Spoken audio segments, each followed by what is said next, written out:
Yes!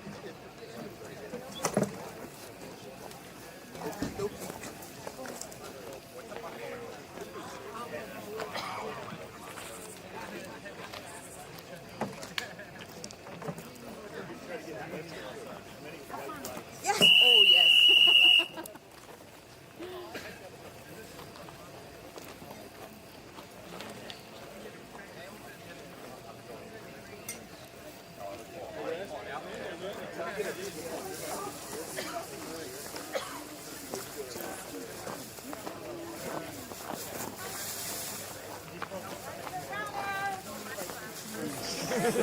I like it more than the day. It's like going out. Serious? Yes. With friends. Oh, yeah, yes. Party. Hi, how are you doing? Have my daughter been helping you? You feel But ready it's- for it. Yes, but it's more relaxing than the day loop. Oh yeah? Yeah, absolutely. I like it really. Alright. Oh, yeah, like cheerleader.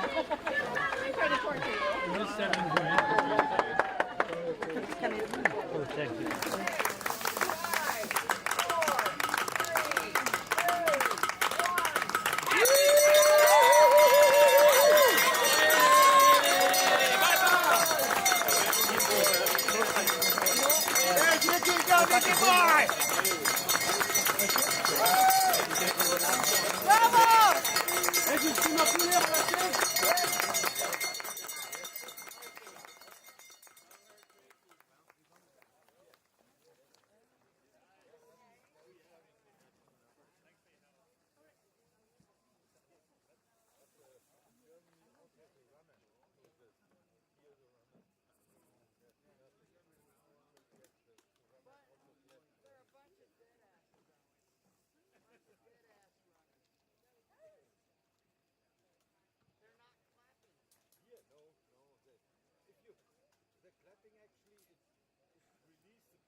My name is Branislav Pavich.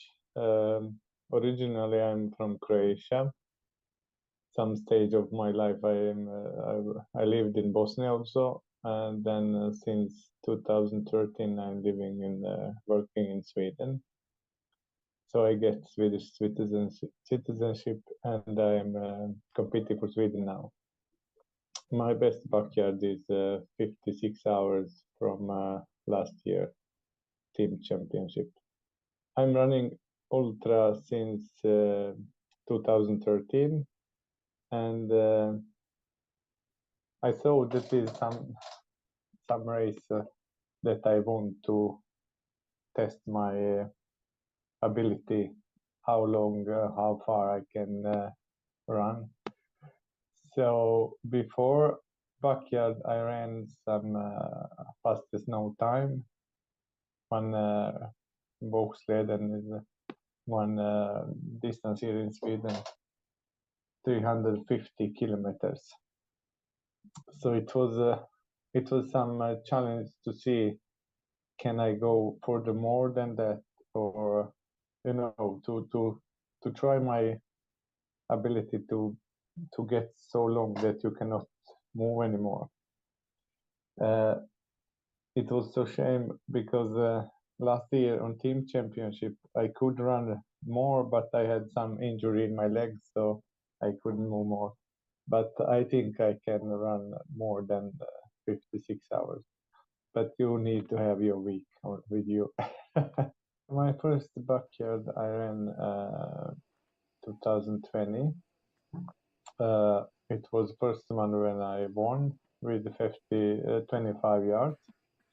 It was fun race to start something new, to try something new. Everybody's talking about how easy it is to run that race because you don't need to push yourself the first day. First day it's only to have fun and enjoy with people. Race is starting in after 24 hours. So I've been lucky and I won that race with 25 yards. But I had already, though I had in my head, I wanted to do maybe 48 hours. Then same race year after. So I ran 40 hours. So I was assist. Then a guy who won, he ran 41 hours. So there I get some problem with my leg. But I could run some more yards, but I knew it that with 40 yards I getting in the Swedish team championship. So it was enough for me. I don't wanted to push more. Then I ran one more backyard as a training run with 20 yards before before team championship. Then my fourth was then team championship. So it's only 4 backyards until now I ran. Two of them were Brokets Backyard Ultra, or one of them Buketorp Backyard Ultra. I'm very social and I like to eat and drink. So it's a really nice race because you have your time on the loop. Then you are coming back to your stuff, so you can eat and drink and rest a little bit. Then you can go out again. So I like to spend the time with the other runners.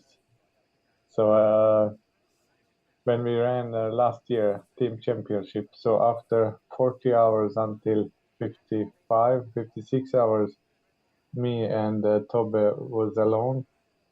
So he was running a little bit faster than me. So I was running alone for 15 yards. So it's a little bit, it's not so funny. So I like to have people with me to chat with them and have a fun. I think most difficult is maybe when you're coming to station and you need to start another loop because you are tired. When you are already in the on a truck, so you're gonna go around to come back to station. But when you're sitting down, maybe for 5-10 minutes, you're cooling down, and you need to go out for more. So maybe there is this most power go to the start again, another loop. I'm usually running 24-hour races and trail races. I done now UTMB. It's 100 miles in Chamonix, France. So my training is not so much changing. I'm training about 10 to 15 hours a week, depending of my duties on job and the family. So I'm always on the same. So maybe now in when is backyard is coming, so I'm slowing down, so I'm not running so fast. On my long runs, I take it easy. I take some walk distances. So I'm not training so much my trainings. It's always 1-2 hours a day, some long runs on weekends, and that's it. You have some rules for yourself to think about it. To I think my first rule is to start to eat the drink from first yard, then try to get some sleep also from first yard. So because if you are running for 24 hours without some sleep, so you're gonna be so tired, so you cannot come together with that. So sleeping from first yard, eating and drinking from first yard. When you are in station, don't lose your time on. Don't waste your time on many stuff. There is only to try to get some sleep. I think everything what you're gonna eat and drink, you can do it on your loop. So changing clothes, feeling comfortable. See if you have some problems, try to solve it directly. Don't wait with that. I have some friends who already been in USA and ran big, so I wanted to come and explore that race, to be part of this race. So I had already goal to come to big with my first backyard. So I knew it. Maybe I'm not gonna do it directly from first year, but it was one goal which I wanted to achieve. So it's now here. And I were with my 56 yards. I were and almost at last 73 place of 75. So it was near to. I was on the waiting list until some guys say no to inviting. So then I coming up some places. So it was I was very lucky with that. It's something big to me, really. I'm very excited to come there to meet Lars and every other. So it's my first travel to USA also. So it's a whole new thing. So for sure we have very good runners there. So everybody wants to win, or we know that it's gonna be many yards, but we don't know how many. So I'm very excited to come to USA and to see how many yards I can do. I think I'm just in beginning because I know I I don't have it difficult to run for several days, so I can sleep a little bit and continue with the running. So it's no big deal for me. As I said, on my first backyard, I won with 25 yards. On my second, I was assist with 40 yards, but I knew it's gonna be enough to come to team championship, so it was my goal. So second one team championship, I ran for 10 hours with the injured leg. So I could run maybe 5 hours more, but I thought, okay, it's a previous Swedish record, 55 yards. So I come 1 yard after above it. So it was 56 yards. So I think somewhere in my head I had some limit. Okay, I'm gonna be pleased if I coming up to 55, 56 yards, which I done. So now, everybody's running 100 yards. I don't know how many yards I can achieve, but I'm gonna try to do so good I can.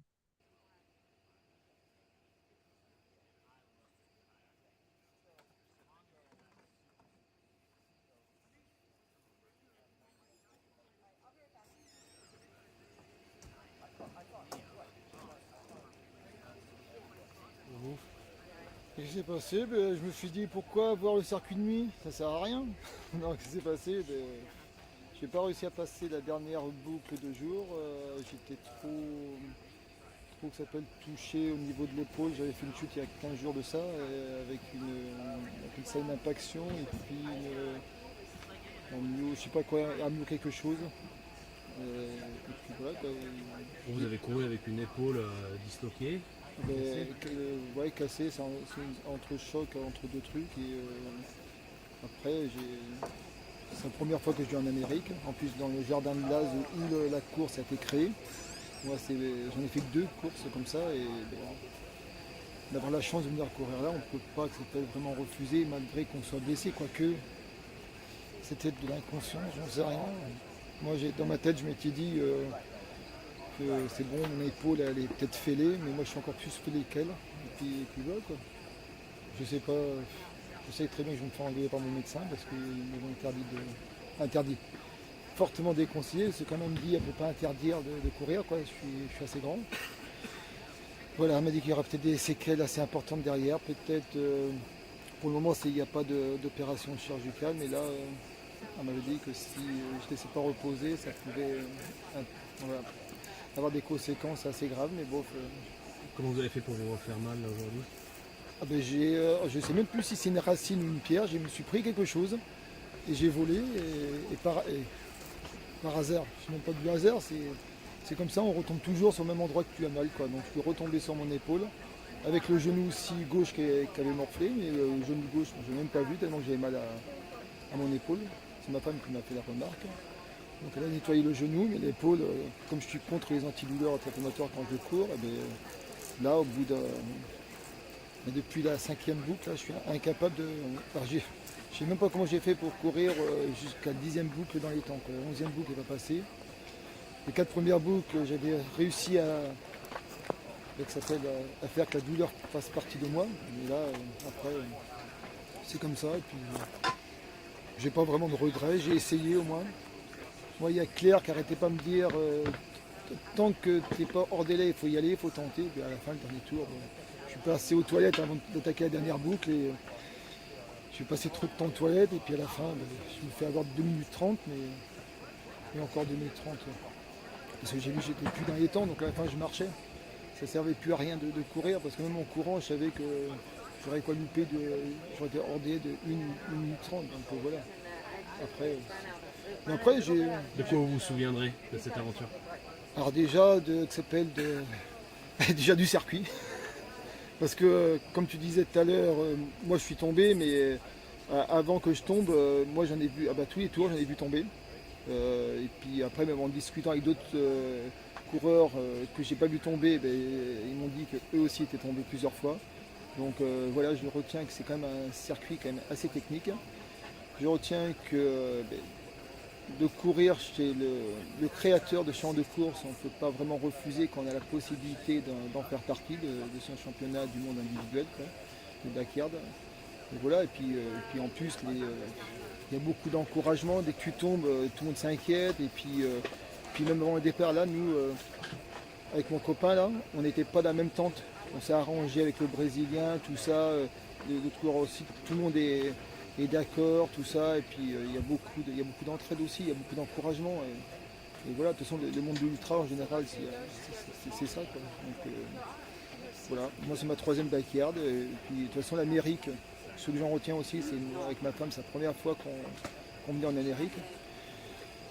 Donc voilà, pour le moment, je suis déçu bien sûr, mais il y a quand même beaucoup de trucs positifs. Je suis pas, voilà. Puis, en général, je suis quelqu'un de positif. Donc, mais quand même, le moral avait pris un coup il y a 15 jours de ça quand je suis tombé, quoi, parce que voilà. Rémi, je peux rien te dire de plus. Si, je peux te dire plein de choses si tu veux, mais Moi, je vais vous poser une dernière question, c'est votre prénom, votre nom, d'où vous venez, et si vous avez un message pour les spectateurs de la course. Ah moi je suis Fabrice Puot, je viens de la France, entre guillemets, du département de la Vienne, à côté de Poitiers.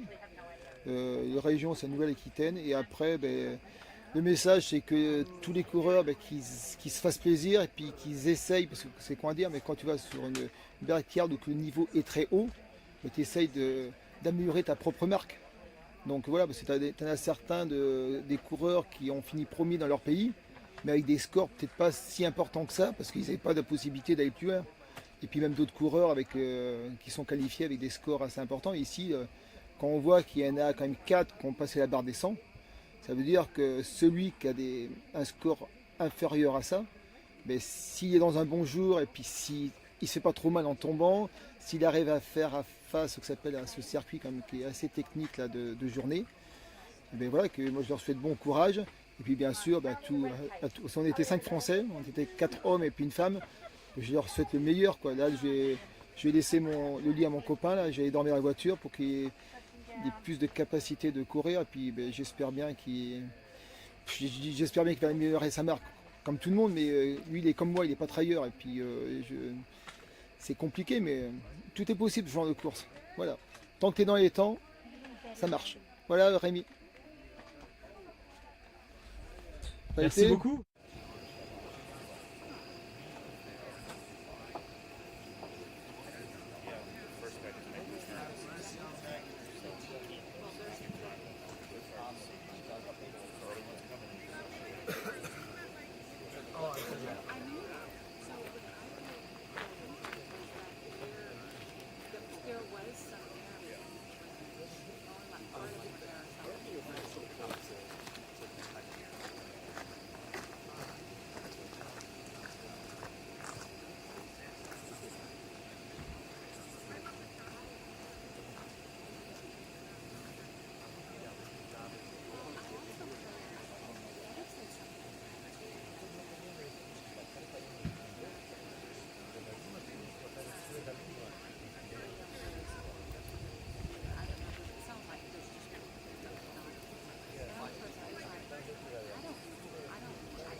Ciao a tutti, buongiorno, ciao a tutto il mondo possiamo dire, perché in questo momento spero mi vediate correre. Io sono Antonio Di Manno, ho 41 anni e vengo dall'Italia. In questo momento della mia vita vivo a Roma, che è la capitale dell'Italia, e il mio record di backyard è 74 ore e questo è il mio 9° cortile. La backyard è uno stile di vita secondo me, dopo un po' di anni che partecipo a questo format, perché la gestione è molto personale e se riesci a farla entrare proprio nel tuo quotidiano, riuscirai a capire che cos'è una backyard. Il mio background di ultramaratona risale già un po' di anni fa, mi sono affascinato a questo mondo, ho avuto anche dei buoni risultati, sono felice di questo, ma adesso il mio massimo della concentrazione è proprio su questo evento che aspetto da ormai diversi anni. La mia qualificazione per il Big Dog è avvenuta esattamente un anno fa, vincendo la gara satellite per l'Italia, quindi nel mio piccolo rappresenterò anche la mia nazione. L'attrazione per questo format è nata dal mio primo loop, dal mio primo giro, la prima volta che l'ho provata 4 anni fa. È un amore che non so ben spiegare, ma chi mi segue da fuori lo vede che sono molto appassionato, vedendo anche i miei allenamenti molto lunghi, anche di diverse decine di ore. Sicuramente la difficoltà che ho e tanti hanno fino a qualche mese fa era la gestione del sonno, perché stare svegli un giorno, 2, 3 sembra quasi impossibile, però la mia ultima gara sono riuscito a concluderla con un ottimo risultato vincendola con 3 giorni e 3 notti e penso di aver, come ho avuto l'onore di chiacchierare con Laz, sono entrato in una nuova dimensione, quindi adesso non mi fa più paura il non dormire e non mi fa più paura la gestione del sonno, ma è una gara come le altre, tutto può succedere e incrociamo le dita. Allora, il ricordo che ho ancora nel cuore della backyard è l'ultima backyard dove a suonare la campana e a assistere la gara c'era Lazarus Lake, l'ideatore di questo format, quindi la paragonerei quasi alla prima vittoria in una backyard. Mi sento molto energico, mi sento al 100%, forse anche qualcosa in più. Perché vengo lì? Perché io corro per dar voce a chi non ne ha, corro per rappresentare una mia ideologia, che non è solamente la mia per fortuna nel mondo, ma io sono un atleta plant-based e sono un attivista, sono vegano e proprio per questa gara supporterò un'associazione asiatica che a livello mondiale è conosciuta da circa, e quest'anno sarà il suo 25esimo anniversario, che è Animals Asia. L'obiettivo è arrivare fin dove il mio corpo me lo consenta, divertendomi, sapendo di stare lì con i migliori al mondo, quindi è già un onore essere lì. Sembra una frase fatta, ma è la pura realtà. Ho metabolizzato molto questa gara, anche se non l'ho ancora mai corsa in America, però darò sicuramente il massimo.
last question. Can I Yeah. ask your name, where you come from, and if you have a little message for our viewers?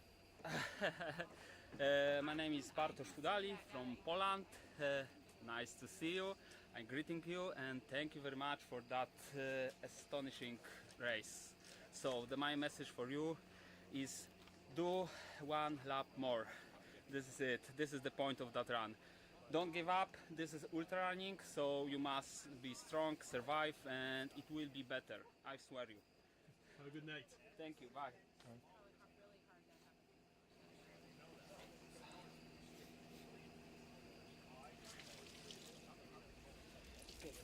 Mamy to? Dobra. Pokręcił? No, dobrze się biegło, muzyka, nowe buty. Masz wodę świeżą tylko na przetarcie?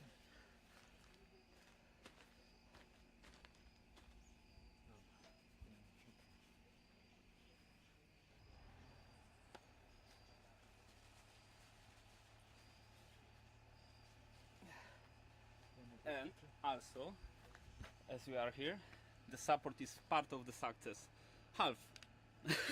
So, my father, the great support, and without him I cannot do this. Ooh, it's a family then. It's a family Yeah. strength. Family. Ten. Team. Okej, dobra, to ja się kładę spać.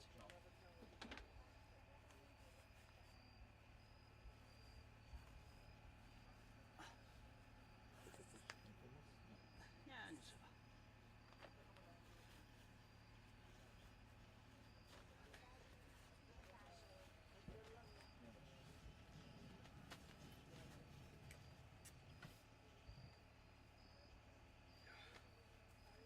Wyjmujesz? No, jest dużo czasu. Odpocznę sobie stopy.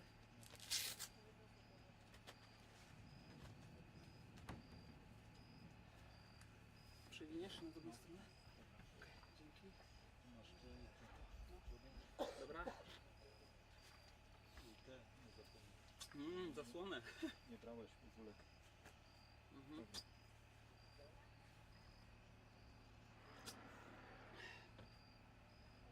Co nie brałem?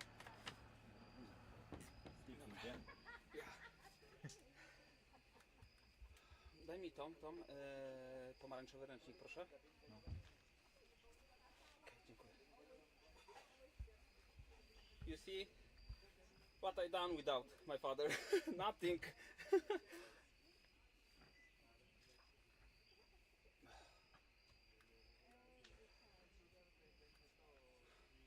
Finito. Sleepy. Bye. Thank you very much.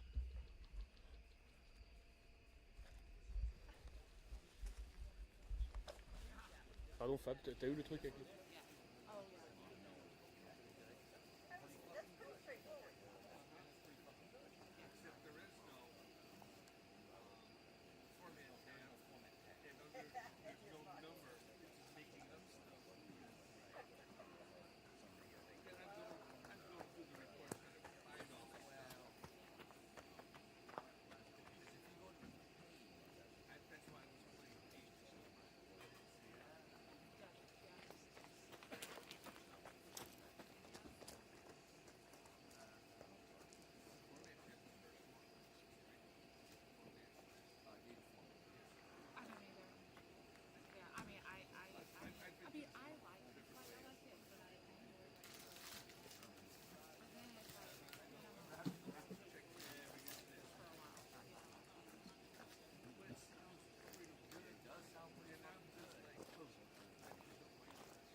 México? Oxê, vamos junto, hein? Vamos junto. E tu? Tu sabe minha voz. Sim. Brasil. Brasil. Vamos junto. Valeu, meu. Obrigado, hein?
Las élites son las que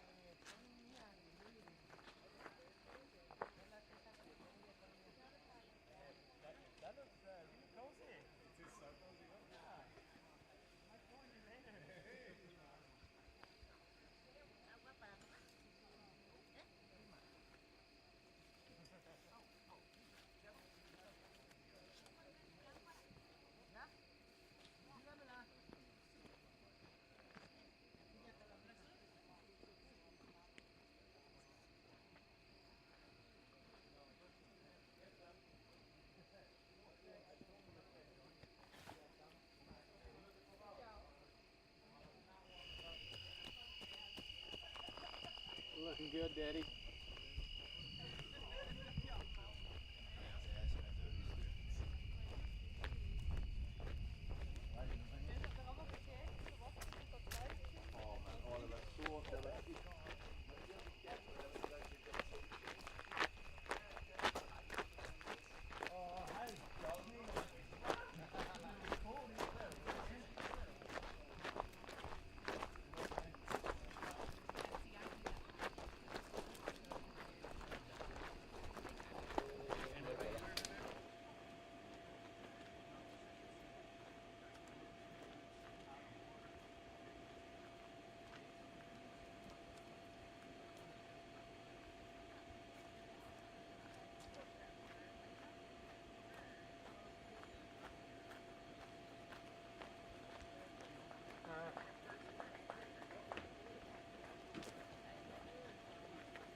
Tuloy pa rin yung kanina. Yan siguro baka nakapatilo doon sa mga roots doon. Tumba. Bato-bato.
No mames.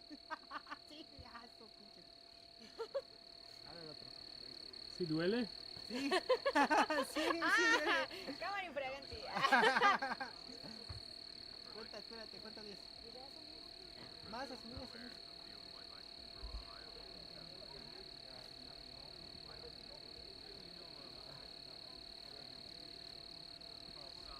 Dale todo lo que puedas. Más. Más. Listo. Gracias. Ya. Quedé como nuevo. Gracias.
How is the night? Yeah, it's like it's a cliche. It's night and day, like the day course. It's just so much easier. Yeah? Yeah, well, it's the road is really smooth. It's starting to get nice and cool now, so I'm starting to feel a bit more hydrated. I was really dehydrated during the day from just from the heat and going up and down all those hills, and it's much easier out there. And what is the priority in between the loops now? For the next couple of laps, it's just to kind of still keep catching up on the hydration from earlier in the day, and just make sure. I've never had much luck sleeping these kind of things, so just make sure that I just eat and drink properly, and that I kind of take care of myself over the night and make sure I'm ready to go for tomorrow.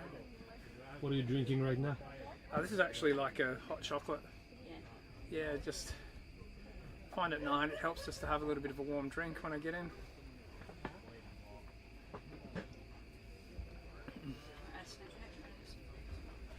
I don't know what I'm going to eat now. Yeah. There's a snack, isn't it? Magandang Banana, actually. Yeah, I'll have a banana.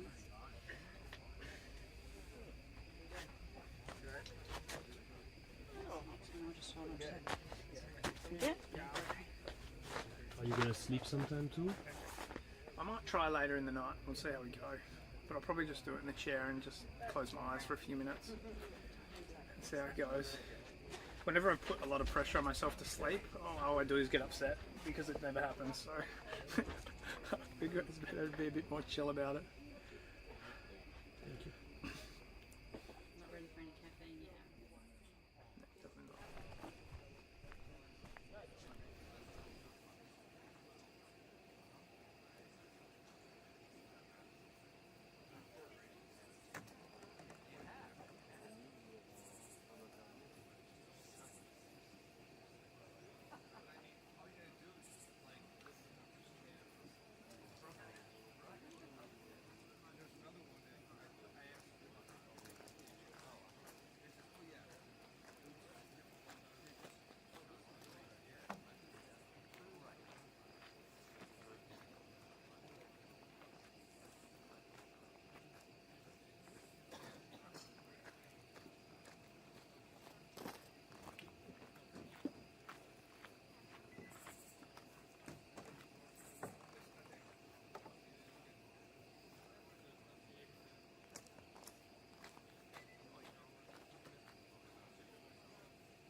have to be good on weekends. Yeah. Well, you need to be pretty reliable on the others. That's You don't need to be the guy that shanks a big kick and it's not. It's definitely a case It's, you know, it's a chip shot.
Better eat up there, Ihor. You're live? He's doing awesome. It's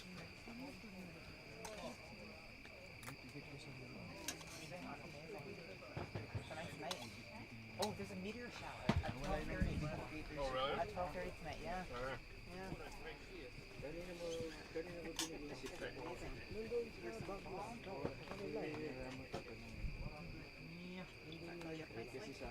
Yeah, tiny, no?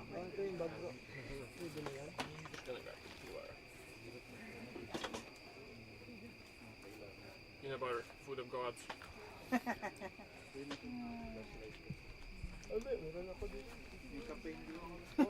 Peanut butter by the jar here. Can I see that? You want to go far? Eat peanut butter. Maybe Jeff will sponsor him. Jeff, contact me.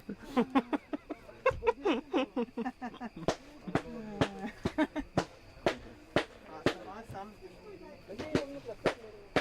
Want to drink straight up water? Down a little bit. Okay. Amazing.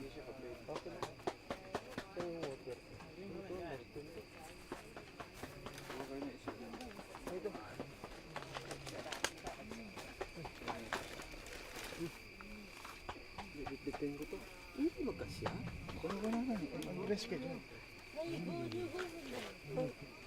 Taksibol yan eh. I'll check.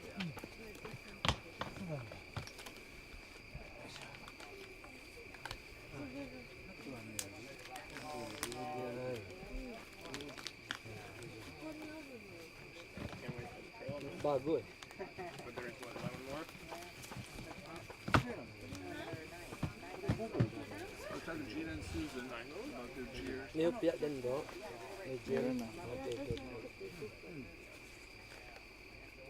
You don't need the flashlight. The cute kids in there. I'll take out the flashlight. Oh, Back up. di ba, dito ang road, marami ko. Right. Kinukunin ba ako? Yeah. Ha? Ha? Yeah, just rest. I'll give you the 1 minute one.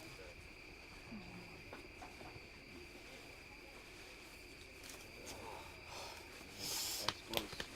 Nice close.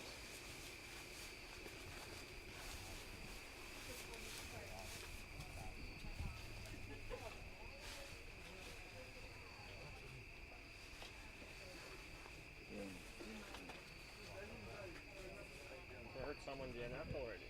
2 people. Oh. Okay. Oh no.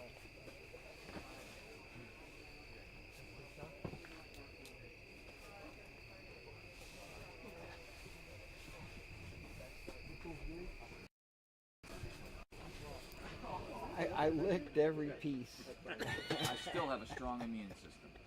It was good last night on the rice. 3 seconds.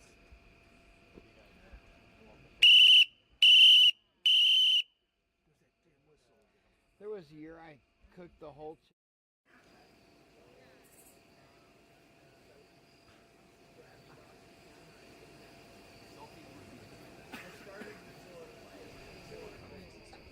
Nice. Do you want to read your thing?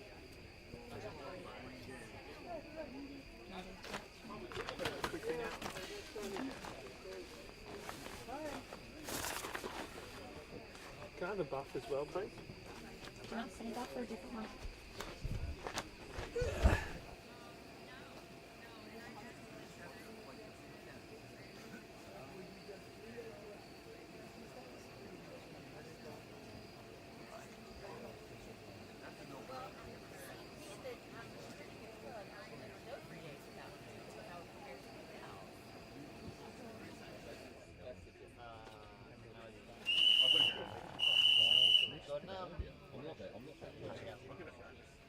You've got it, it's so good. Yes, he is. Because if you're just one,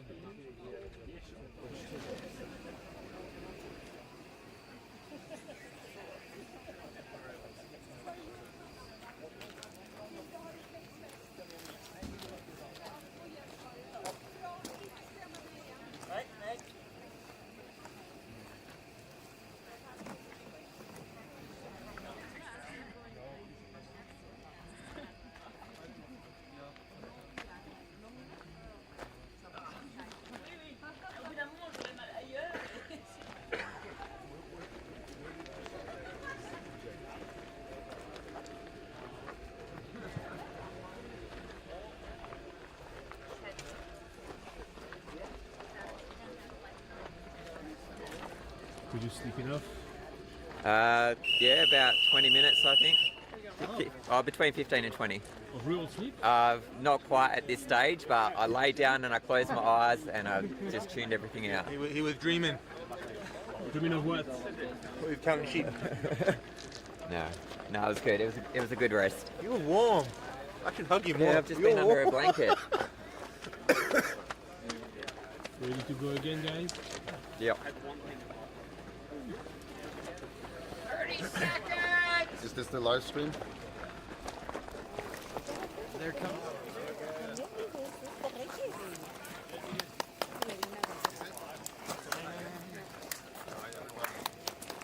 ¡Vamos, México! Oh. 10, 9, 8, 7, 6, 5, 4, 3, 2, 1. ¡Happy ¡Vamos, Reyes!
I'm Toby, Tobbe, or Torbjörn Gyllebring. I'm based in Stockholm, Sweden, and I'm 42 years of age. My best backyard performance is 57 loops at the Satellite World Championship in October last year.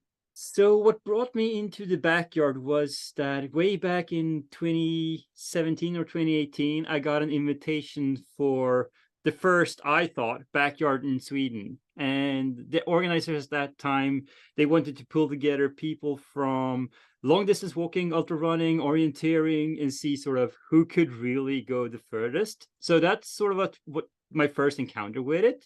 And then I heard about Johan Stener's endeavors. And actually what made me really try to get to bigs and really sort of give it a good shot was the introduction of the golden tickets and my realization that I thought that I wouldn't be able to actually qualify for Spartathlon. So I went, I'm going to Tennessee instead. What I enjoyed the most about the backyard is the camaraderie, that this is an adventure we do together. I love the community aspect of the thing. I love how the backyard has become this breeding ground of ultra runners. It's how it actually helps everyone find something. I love what the backyard has given me in terms of self-development and finding my limits. So all of that, I love the adventure, first and foremost. The hardest part is continuing to believe you can go along and go further. That's the hardest thing, I think. Just keeping and not getting ahead of yourself. Remembering that the race is happening here and now. The only loop you can run is this loop, but you need to run this loop the best you can in order to be in the best position you can to run the next loop. But that's all there is. And just staying present, I think, is the hard thing. So once sort of, because it starts dragging on, it's really easy to start thinking what will happen many loops from now. But that's when you lose it. That's when it starts slipping away, is when your attention starts slipping away from the present. I tend to say that I'm not a particularly good runner because I'm not, but I'm very, very bad at giving up. And I think that the personal qualities that mesh well with the backyard for me is that I don't get bored. I find something in every moment to like and enjoy about it. I'm persistent, and I'm good at pacing myself. And I think those are the things that goes very, very well with the backyard. Is sort of I have that innate capability to keep on keeping on, sort of just putting that one foot ahead of the other, and then just keep on going. And that, I think, is my greatest strength in the backyard. There's so many things that makes the Bigs course so special. First and foremost, we of course have that it's actually not one loop. It's the 2-loop format. The day loop will beat you up unless you're careful. If you get ahead of yourself on that one, since it has, I think 150 vertical meters. So what's that? So almost 450 feet of elevation. It's actually rough. It's really tough. If you're used to just running on these pancake courses, that actually is going to start taking a toll on you. And we saw that in 2019 when I visited the last time, that runners that were used to the flat loops, they struggled, and you need to make it into the night. And that can be such a stressful and anxiety-inducing feeling that you need to make it to the night. And then you're, well, it's the night, yes, but that's when you can rest. That's when you get out on the, well, not exactly open highway, but the closest thing to an open highway they got in Bell Buckle, at least. And you need to sort of get there in good shape so you can sort of recharge during the night. But then it's just the darkness and you. And you need to do that. And then you're back just getting beat up by the day course. It's a tough race. It's a tough course. I think that training for the backyard is one of these things that you just need to get a lot of volume. You need to get strong. So for me, it has been building a much stronger base than I had the previous time. I'm a stronger runner today than I was 2019 when I last visited Bigs. And then I use the same training schedule as I use for the other discipline that I'm focused on currently, which is 24 hours. So it's just a lot of volume in that really easy zone 2, coupled with a fair amount of strength training in order to build durability. And that's it's very, very monotonous. I run the same loop that is approximately 2 backyard loops almost every day. I think that it's super important to arrive with a plan and with a strategy. And to me, it is, I usually tend to run the backyards where I spend the first 8 hours, 8 to 12 hours, just finding my groove, finding my route through sort of the course, knowing what are the checkpoints, what are my times. I have sort of a target time. And for me, that's 47 minutes plus minus 2, roughly. That's where I want to have my loops, because that gives me just enough time in the transitions to sort of do everything I need to do, get off my feet, get a bit of rest.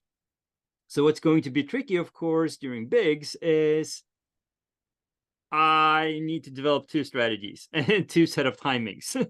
But roughly it's hitting that number and probably being slightly slower on the day loop, and then use the night loop in order to get some additional rest. I'm excited. Most of all, I'm super grateful to get the opportunity again. It's not going to be, it wasn't easy this time, but it's never going to be this easy to get back again. So I better give it my best shot. It will be wonderful to meet all the other backyarders, the best in the world. We have so many great personalities and great people coming, and it's just gonna be this celebration of pain and suffering and camaraderie and happiness and joy and excitement. It will be a family that sort of just grows up for these days, and then will sort of, you start to lose your close relatives one by one, and it's gonna be painful and sad. But just being in that bubble, being with my people, that's I'm longing for it. I've been waiting for this for a very, very long time, and I'm just super excited to be back. I fairly early on said that 100 hours would happen, and it would happen sooner than we thought. And it did happen way sooner than I think most people thought. I don't see it as an impossibility that we pass 144 hours at some point. And then the question is, what happens? What happens when we pass 6 days? Because at that point, that's another sort of race. then all of a sudden, the backyard would be a strategy, not a race.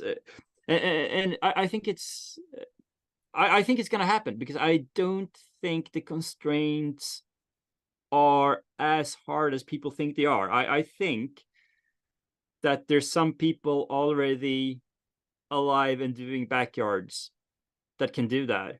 The question is when they find the right course to do it and when they have that day. Because of course, the main determinant of if we get there isn't, I don't think it's the physiological capacity. I think people have that. But it's this horrendous combination of the Hunger Games and Russian roulette that this game is. That every loop is a new chance for something to go horrendously wrong. And then it's over. So you need to really have luck on your side too.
My name's Rob Parsons. I live in Kalgoorlie in Western Australia.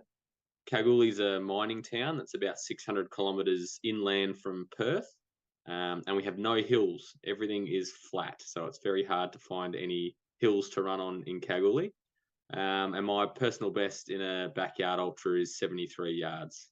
I saw backyard races a couple of years ago when they first started, and they sort of interested me, but I didn't think too much about it. And then eventually I saw one being organised in Perth, and I ummed and ahed a little bit about going and competing, and I decided ultimately not to compete, and I didn't race. And I later found out that one of my friends I knew was racing, and so watching them do yard after yard after yard and run further and further than I thought they would, and they thought they would, I just had this amazing envy of them being out there doing this format. So as soon after that race, as soon as the tickets opened for that same race, so that was Hurdy's Backyard Ultra, I jumped onto it straight away because I didn't want to miss out again. What I found attractive is I'm not, like, I struggle to call myself a runner. I'm not a fast runner. I think my best ever 5K was 20 minutes and 1 second. Like, I haven't, I'm certainly not what people think of when they see a runner. I'm not super tall. I'm pretty, I'm like 90 kilos. So what I loved about this format is you didn't have to be fast. So almost all running races, you have to be fast to win. Whereas this race, you just had to be stubborn. You just had to keep going and not quit, block out all the things and distractions and the pain, and just keep going, keep moving. So it was really up to you if you could win. Whereas a lot of other races I've competed in, I look at the winners and think, they, in a 4-hour race, they beat me by an hour. That's, to me, that's almost insurmountable for me to get anywhere near that, the front of the pack in that sense. Whereas this was a race where you start with the front of the pack every hour. So I just really loved that opportunity to be, good at a running event that didn't require, elite speed. I haven't had any full-blown hallucinations. I get quite often, by the second night, I start to see like shadows take shapes, and you're convinced there's something there until you get closer and you say, no, that's just a tree or that's a rock. I had one at the Satellite Championships where in the road we were running up and down, there was sort of potholes, or parts of the road were washed out, and there was what looked like a mesh lattice under the road, I guess, to prevent erosion. And at one point, I on the lap, I got down on my hands and knees, and I was like rubbing the potholes in the road just to convince myself that I wasn't seeing something. There was actually something there. But in that race, I think there was one time when a car was driving along the road that I thought, in my head, I saw one of the yellow traffic bollards in the middle of the road, and I thought this car was just going to plow straight through it, and then it just drove straight through and the bollard evaporated. It wasn't there. So that's probably the most, I guess, hallucination aspect I've had in running one of those races. The most difficult part, I guess for me it changes. I don't run quickly. I run laps relatively slowly, and so trying to get sleep can be hard, because by the time I get in, I lie down, and then my crew gets me up 2 or 3 minutes before we've got to start. I'm lucky if I get 5 or 6 minutes of just lying down. So keeping that fatigue away can be difficult. And then I think the other thing is, without sounding cliche and saying it's all the mindset, but it really is. And for me, it's been in those first few races when I haven't had the right mindset in what I'm setting out to achieve. Your body you can convince yourself to quit. You can tell yourself all kinds of things, that you're going to do yourself a permanent injury, that you've done the best you can, that you've got to go to work in 2 days, or there's all kinds of excuses you can come up with as to why you're going to stop. So I guess it's getting yourself in a mindset where you don't even consider those things. You don't give yourself the opportunity to consider stopping, and it's just about getting up and starting, and that's it. I really just focus on what I want to do, which can be hard when you're in a backyard. There's heaps of people running, and you're constantly, it's a strange mindset to try and switch from a normal race where you see someone in front of you, you think, I have to catch up to that person. I'm racing them, so I've got to catch them, and then I've got to catch the next person. Whereas a backyard ultra, I find I've always got to check myself and say, well, it doesn't matter what they're doing. They do whatever they want. I'm going to do what I want to do. And like I said, I run my laps quite slowly. So I generally do like a 3 minutes running, 2 minutes walking strategy, and generally finish in about 49 to 51 minutes a lap. And when I did the satellite champs, so 73 yards, I ran almost all of those 73 yards by myself, just because I couldn't find someone that was at the right pace. They were either too fast, or they were running just a consistent slow pace, not run walking. And so the other thing with that race, I ran most of them by myself, and I came in last on almost every lap as well. But it didn't really bother me, because I knew this is how fast I want to run. I want to run 50 minutes. That's it. And so that's sort of my strategy, is I go for the minimal possible effort to maintain that for as long as possible is my strategy. So even on trying to get, some people run fast laps to get more sleep. I just find that I don't go to sleep anyway, and then I'm more tired. So I just stick with consistent lap times, lap in, lap out. I wouldn't say it was a goal initially. It was something I thought wasn't achievable when I first, because I used to listen to some running podcasts, and they talked about some of the early days of bigs and the distances people were doing. And I just thought, that'd be an amazing place to be, but it's such a small race, and, it's a very select group. So you can't really, it's not something I can just roll up and get into. And then when I found out about the satellite world champs, I didn't realize there was a qualification process to get to bigs. And I guess from then, I started thinking it was actually possible to get there. And it was probably a month or so after the satellite champs when I realized that, when all the rankings came out, that I was on the at-large list, and I was, out of 70 odd runners, I was at sort of 20 or 15. So I was quite high up on the at-large list. And I thought, well, this is actually something that's possible here. So I guess that was probably the point after the satellite champs that I realized that I could actually qualify for this race, that I really started to hit home that I could actually get there and do it. I'm really excited. Like I played, like I said, I played sport most of my life. I played for some representative teams. And so the thought of being at a world championship event in the US is just, it's nothing I never thought I would be at an international event of this caliber. So I think it's, I just can't wait to toe the line with a lot of these runners that, you see, and some of them are just the most phenomenal runners. They're fast, they run all these amazing races, and you're standing next to them as an equal in that start line. There's 75 of us that are all the same when we're standing in that corral. So that's what I'm really looking forward to. I think a lot of things play into that around, how good the course is, how easy it is to run, what the weather's like, who you're running with. But I feel like there has to be a point that, getting 3 hours, even, some people can get, 2 hours sleep in a night running a backyard if they run fast enough. But even there has to be a point in the human body, even getting only 2 hours of sleep a day, at some point, even if you can get the calories in and your body can hold up, it has to catch up with you. So I really don't want to put a number on it, because you look at, it's probably gone up 20 yards a year, probably in the last 3 years from what we thought was possible. When 60 something yards was like mind blowing, and now we're sort of in the hundreds. So, will we get to 100 in bigs? I've never run that course, so I don't know, but it obviously takes at least 2 people to get there. So, I don't want to make a prediction. I don't think people will be able to run indefinitely. I think there will have to be some point where their body shuts down, but I think with enough time and training, they'll certainly be able to stretch it out longer and longer.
mais uma.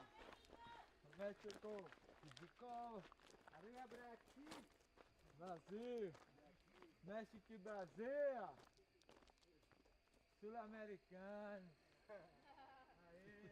Waiting night for so my far? runner. So good. Yeah? Just cooking away, cooking away. How's your night? Very good. Good. Very good night too.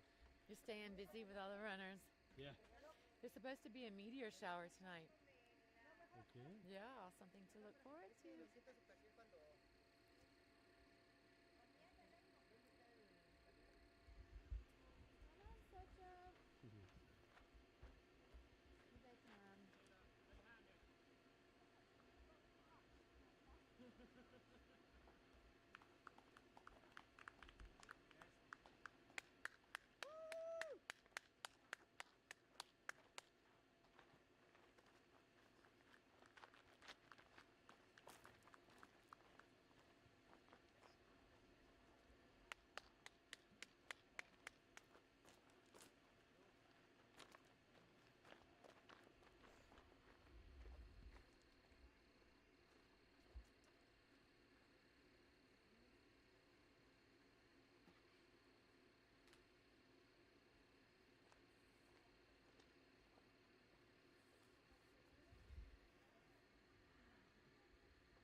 We have a long way to go. Mm-hmm. We have a long way to go. Only the beginning. I know, right? This is like the warm-up for most of the runners.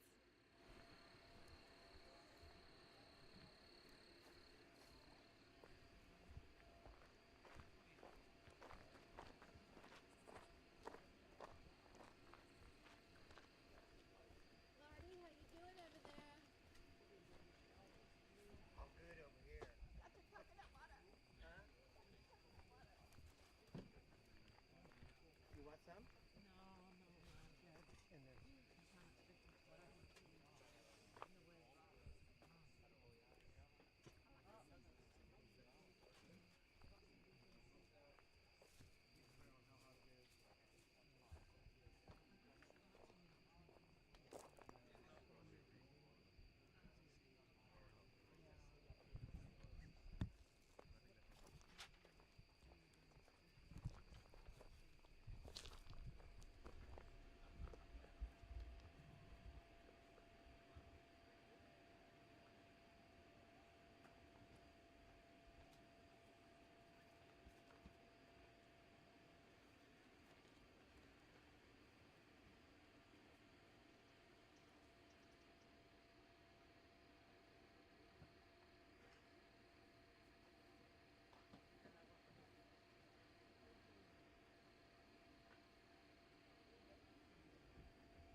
Gewoon drinken, cola of zo. En voor de rest iets diep, misschien warm water of zo. Warm water? Ja, ik voel mijn linkse been zo wat opstijven en dan normaal gezien krijg ik dat dan wel. Die warm water krijg je? Ja. Oké. En voor de rest, alles staat daarbij. Getting back fast to go to bed? Yeah, just relax a little bit. It's a little bit too early to go to sleep already, so we will wait a couple of hours and then try to get some sleep. And what are you thinking about when you're resting between two loops? Just how much fun I'm having at the moment yet. So yeah, I like the night loop, so it's something new. Merci. And yeah, just having fun at the moment. And you like it, you say? Yeah. Why? Because it's a new mindset from the day loop. In night loop you can put off the brain for a little bit and just run, and at the day loop you have to focus on every step that you take, and it's nice. Thank you. You're welcome.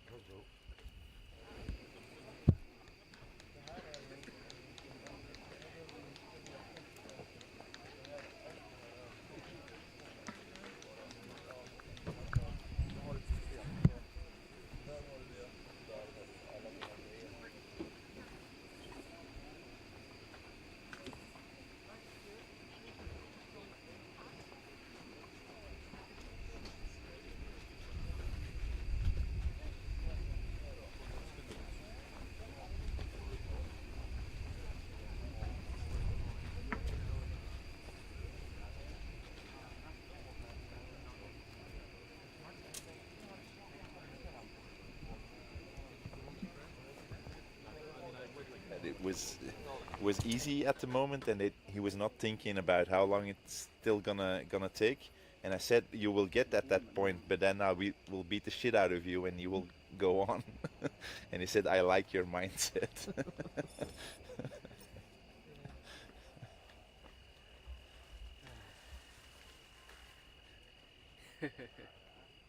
Zalig.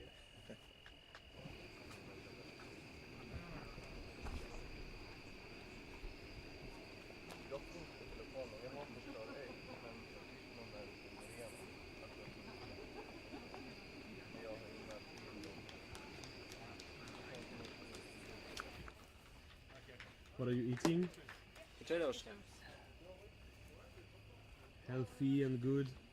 Still feeling good, yeah. Thanks.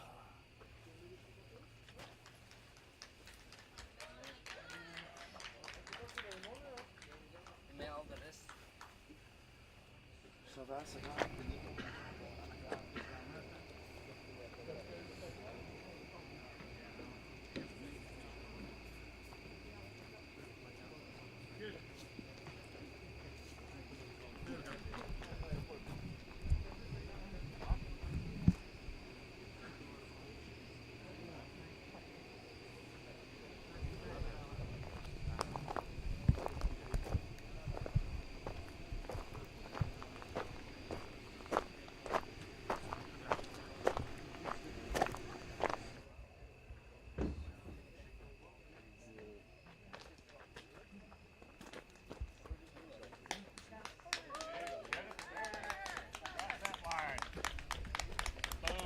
Trying to sleep? Yeah, trying to sleep. Is it easy to sleep? Is it important to sleep between two loops?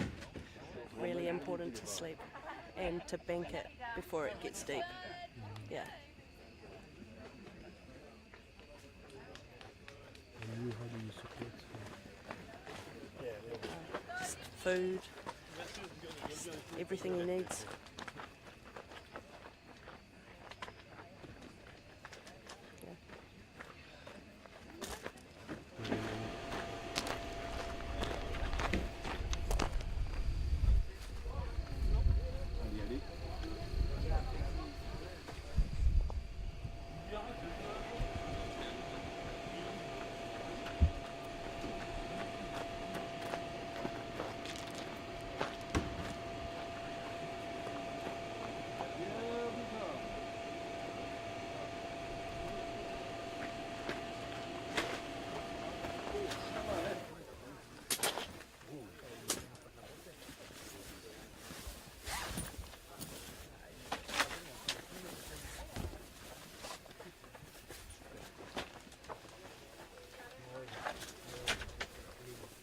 Tinc el teu mòbil aquí, Sí, sí.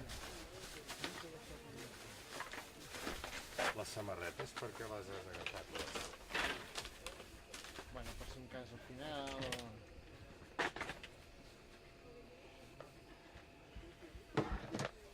Crec que la mitad no.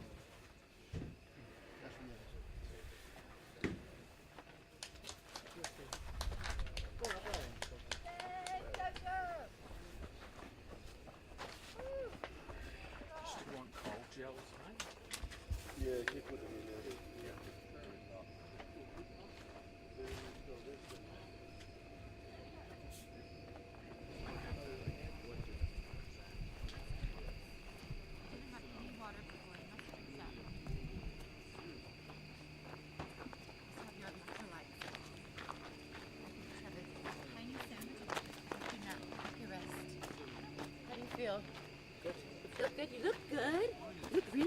Very strong. Very happy. Happy running. Okay. Let's go here.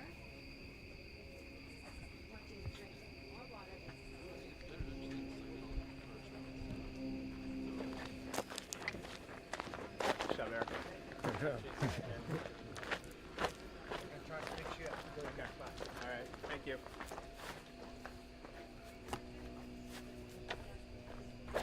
Hi, Jason. Hey. I'm Arabelle. I'm gonna take a look at your feet. Arabelle? Arabelle. Are you crewing somebody? No. No. I'm the cook. You're the cook. Yeah, I come out to help She needs meat for Sandra. the. She needs meat for the chili. I got the chili and Oh, and good. the care. Good. Yeah, I made the chili. I need to have that. You have one. I have one on.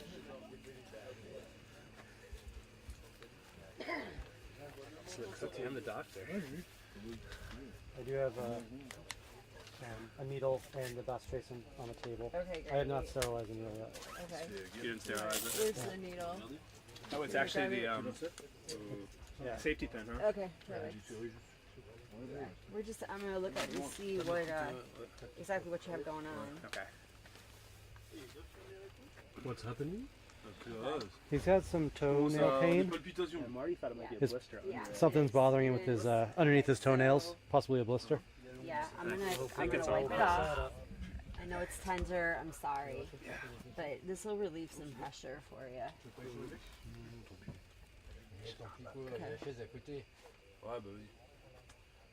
Oh, sorry. Whoa. Yeah, sorry. Got a squirter.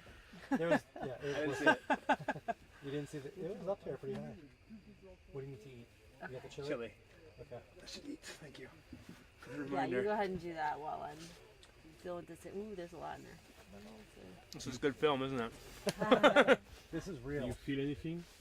No, you're doing a really great job. Oh, good. So we're doing water next, and then we're going to do water on the second one as well. Get your gummy.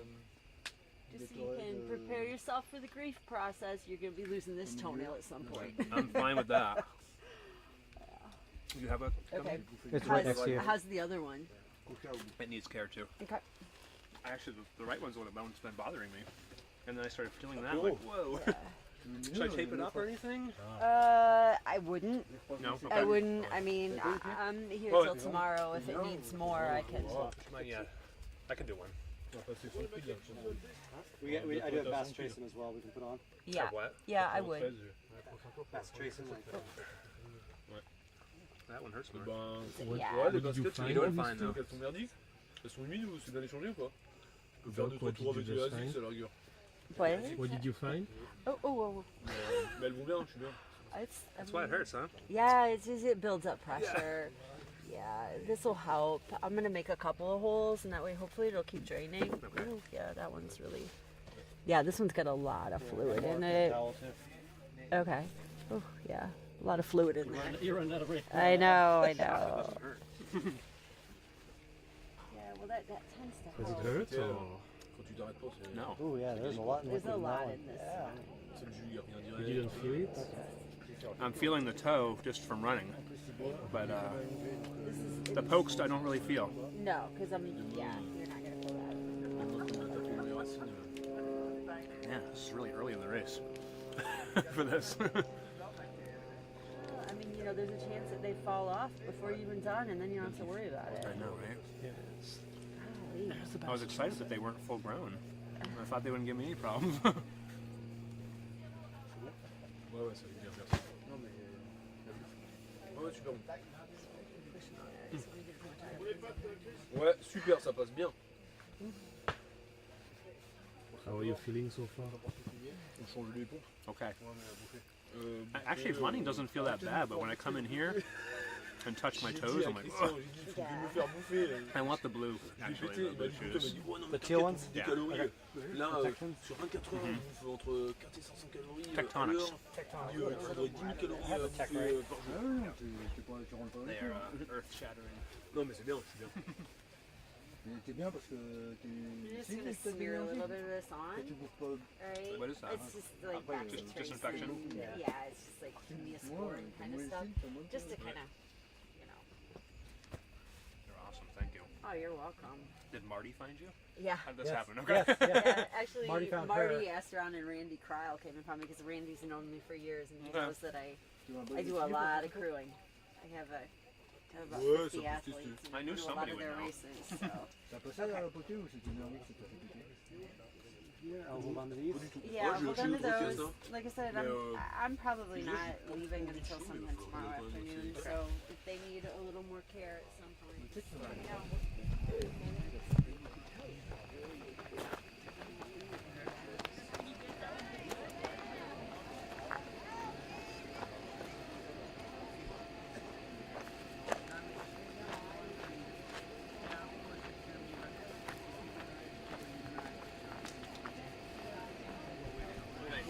As well as Yeah. Yeah, Ouais, I mais think that c'est- off because it's just gonna put more pressure Ouais. on it. Ouais, bah je pense. Étudier un peu les contenus, bah sauf celle-là, je pense.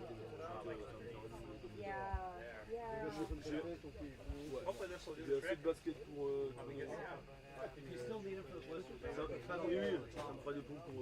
Yeah, yeah, you can cut it open. Ça après j'en prendrai un peu, je pense. I mean, if you do one loop and you start to feel a hot spot on your toe, put that on. You know what I mean? But if you can go without them, because that's putting pressure on this. Non mais non, moi j'ai mangé des pâtes, mais non. Ouais. Fraîche ou Non, middle. Non, mais pas besoin qu'elles soient fraîches, t'embête pas. Non mais j'en ai de la fraîche, c'est pour ça, mais... So is he going to be able to pull on again? Yeah, he'll be fine. He'll be fine. I think so. He just needs to. Not fatal. No, no, it's a long way from his heart. Yes.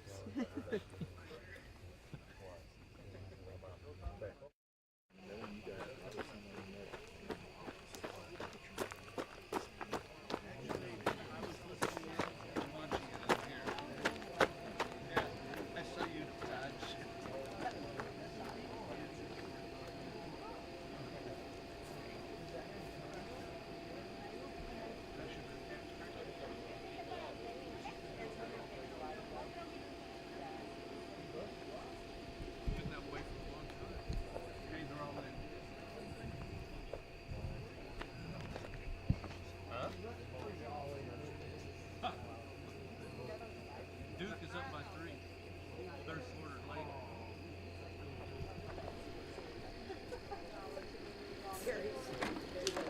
Celle que j'ai cadrée, la polonaise là, elle a, ce que je vais te dire, elle a l'air au bout du bout là.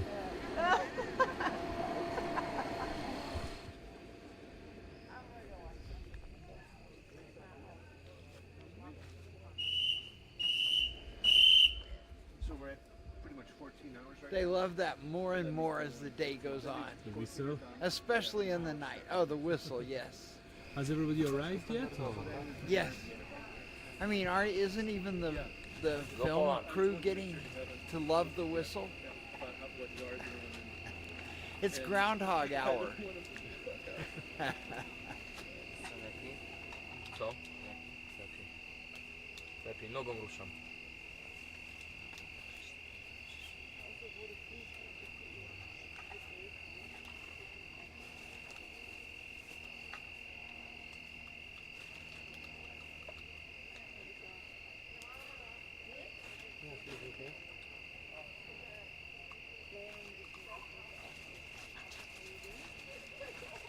Który mój flask? Tam jest na balistę. Na balistę. Dobra, dobra.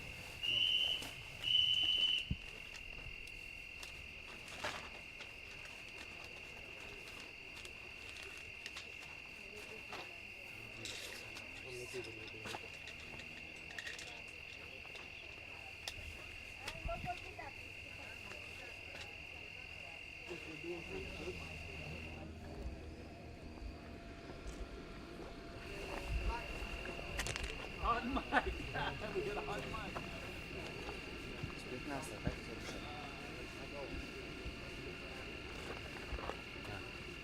Do końca.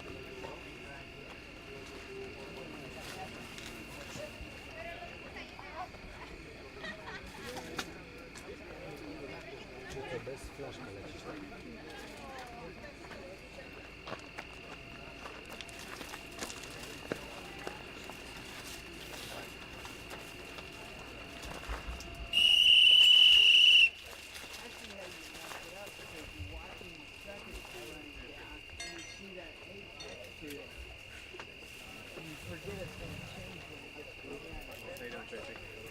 Hanging in there? Good. I Gathering am. slowly.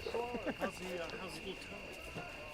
They just did surgery. Good. That's what I heard. You I good still had hands. 5 minutes left after that. I was What like, what happened? Thank you. Dude, you're gonna feel like a new man. I hope so. Saca el video porque es para un saludo para 30 seconds.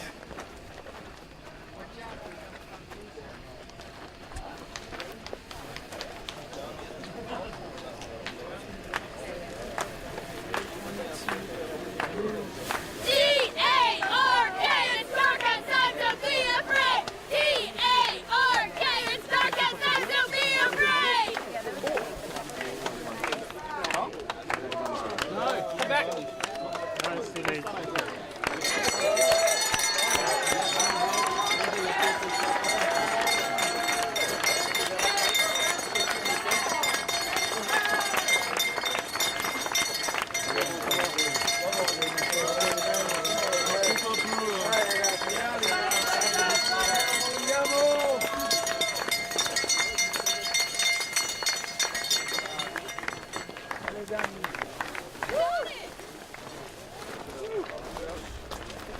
One more lap!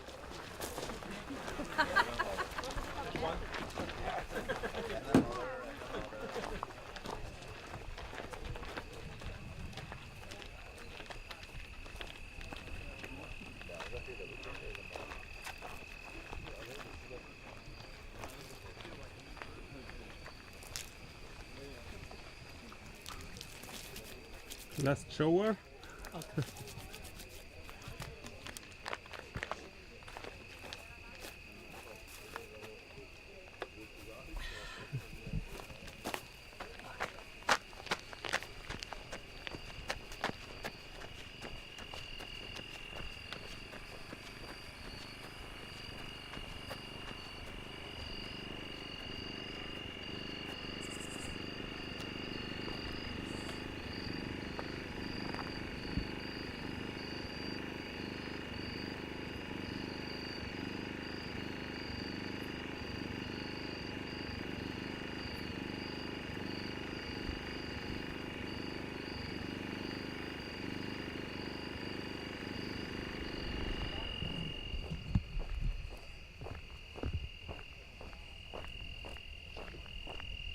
Retour au bercail les frérots.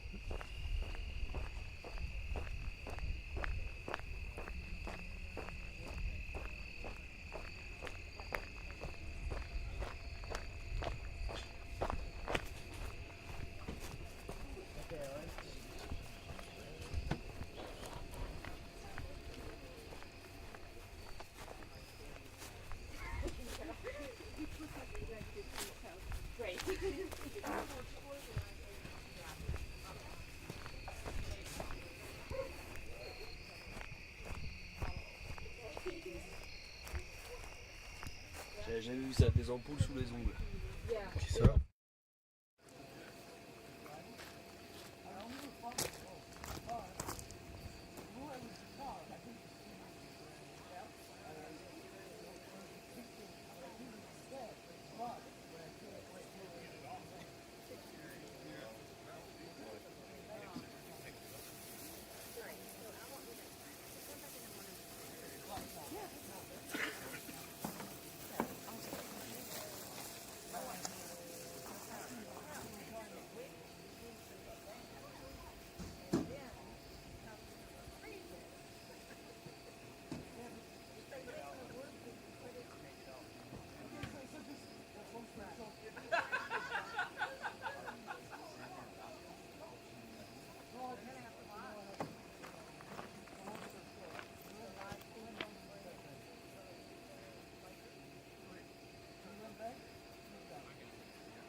I'm Jason Begonia from Maine, USA.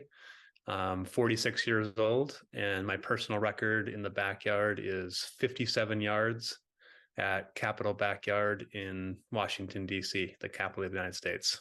I think it was a Facebook post by the Last Man Standing Ultra Marathon in Maine, and somehow it got to me through advertising back in 2016. And at first, I just brushed it aside, thinking it was kind of a silly event. And then I got thinking about it and decided to sign up for that very first one in Maine. And anyway, I ran it, did quite well in it, and came back because I actually won it. So I actually got free entry the next year. And when I came back is really when I fell in love with it in 2017. So I believe this is one of the earlier backyards, 2016, that began in 2011. So I don't think there were that many around in 2016. I think ultimately, I started off as a very short distance runner, and every time I ran a little bit further, I tended to do better. I actually quit the track team at my university and started doing marathons right away. And I was doing far better in marathons than I was in track races. And then I got introduced to ultras eventually. And this format is pretty perfect because you can go as far as you possibly can. And yeah, it seems like I don't know if I've got the grit, the body, what it is, but I can go for a long way. So that's ultimately to my advantage. It's just the farther it is, the better I do. My parents definitely instilled in me a strong work ethic, and just you don't have to be the best at something, but you got to work the hardest, and it's just about your effort. And I definitely have that determination in everything in my life. I always do things pretty full on, and so I think that's part of it. And just being able to stick with something for a long time, whether it's fun or whether it's not fun, being able to stick with it anyway. What draws me the most is just the unknown, like just not knowing how far you really can go. I've done a bunch of these and I still don't know the answer to how far I can go. Maybe I've already reached it. Maybe I haven't. And one of the other things that brings me back too is just it's a very fun race socially, unlike any other race I've done where your heart rate is high and it's really hot. This race is very slow. You get a lot of chance to talk to a lot of different people. And I find that really, really appealing in the backyard. I've never quit because of my body, I don't think. It's always been because of my mind. I've tried to convince myself it was my body, but I don't really think that it was. I think it was my mind and just getting over those mental barriers. I feel like I've gotten over some of those barriers, but there's a whole bunch left. I aim to do 70 miles per week for a 3-week chunk, then maybe dial it back to 45 or 50, go another 3 weeks of 70 miles, dial it back. That's sort of what I've been doing for the last 3 years. Very little speed. I did a little bit of speed this year, but it's the first time in a long time I've done any sort of speed work.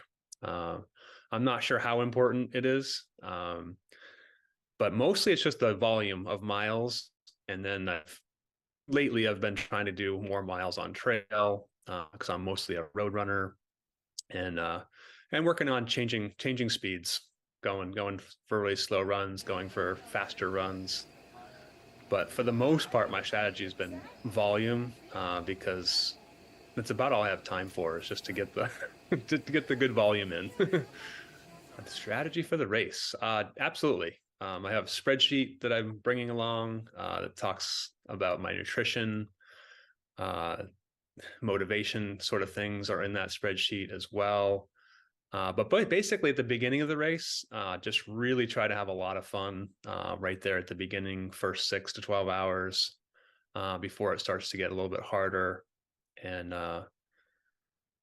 yeah, so I'm pretty random with my times in the beginning of a race, these backyards, and then I get really, really consistent, probably about yard 4, and just trying to keep that. And as I slow, as I inevitably will, just try to not stress out about the time If I've only got 3 minutes to transition to the next yard, so be it. Just go with it. I would like to, which I don't usually do, is try to do a faster lap once in a while, just to kind of prove to myself that I do have a little bit of speed left in there, especially when I'm starting to get up to 57 minutes. Maybe try to come in at 55 and give myself a little bit more of a break mentally, even if it physically is difficult. So I don't know if that's a great strategy or not, but that's what I'm going with. This course is in a lot of ways a lot easier than the one I do here in Maine, only because it changes to road at night and the fact that it changes at all. It kind of gives you something mentally to look forward to, the soft trail or the easy road. The trail itself is more technical than the things that I do here. A lot more, like 18 to 24 inch steps that you have to go up, lots of rocks to go around.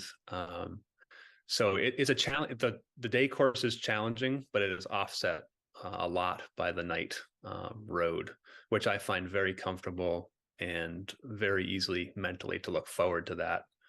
And I know that I can relax for 13 hours and go at a nice even pace. Gosh, back in 2020, during the height of COVID, or the beginning of COVID, I'm not even sure it's the height, our race in Maine, Last Man Standing, was a golden ticket race, which doesn't exist anymore, but it was a golden ticket race. I found out about that, and I was really, really determined to try to win our race and then get into bigs. Honestly, my training wasn't that great. I didn't have any real reason to expect to make it. It was a grueling, difficult race. It was my most difficult backyard up to that point. And when the assist finally conceded, I was really, really, really happy that he had done that. And then, so that was my first bigs in 2021.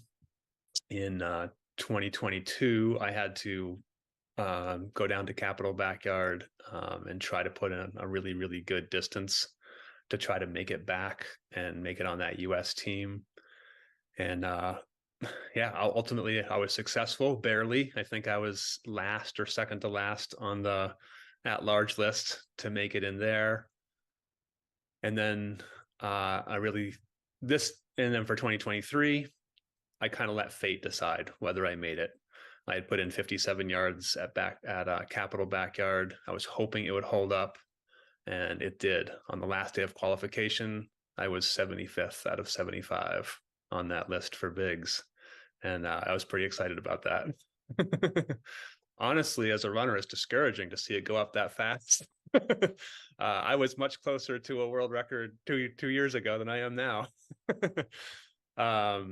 Yeah, it's pretty phenomenal. And yeah, it's mostly just the expectation that it will go further.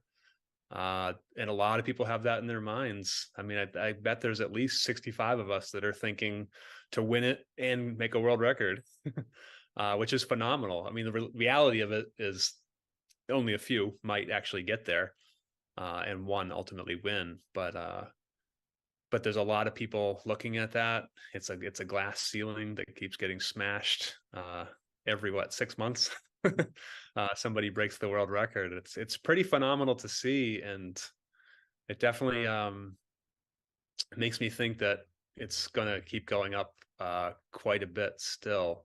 One of my fellow American runners thinks that the ceiling might be around 600 miles, and right now we're at 420, 430 miles, something like that. But he just thinks physiologically that's where the humans can go, and I'm starting to believe him as it keeps creeping up. And I also don't think, honestly, that all of the best runners in the world are here yet. They haven't discovered their knack for the backyard. They haven't found us yet. And when they do, watch out.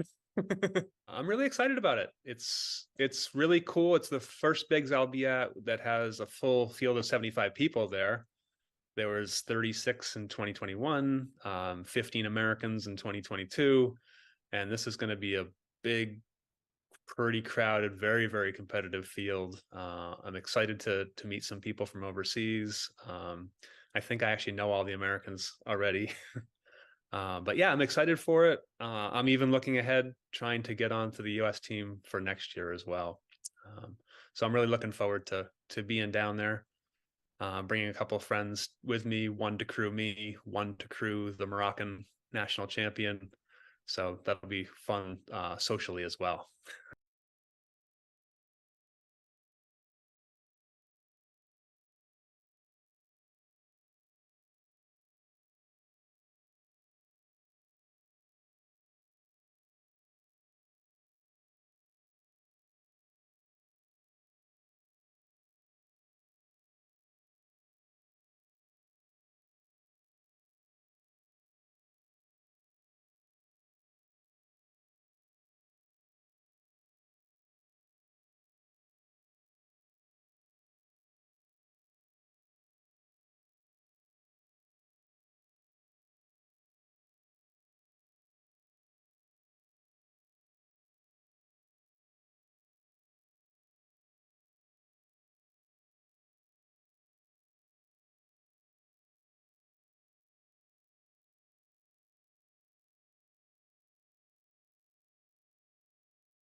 I'm David Stoltenborg. I'm 35 years old, and I live in a small town in Denmark called Lækved.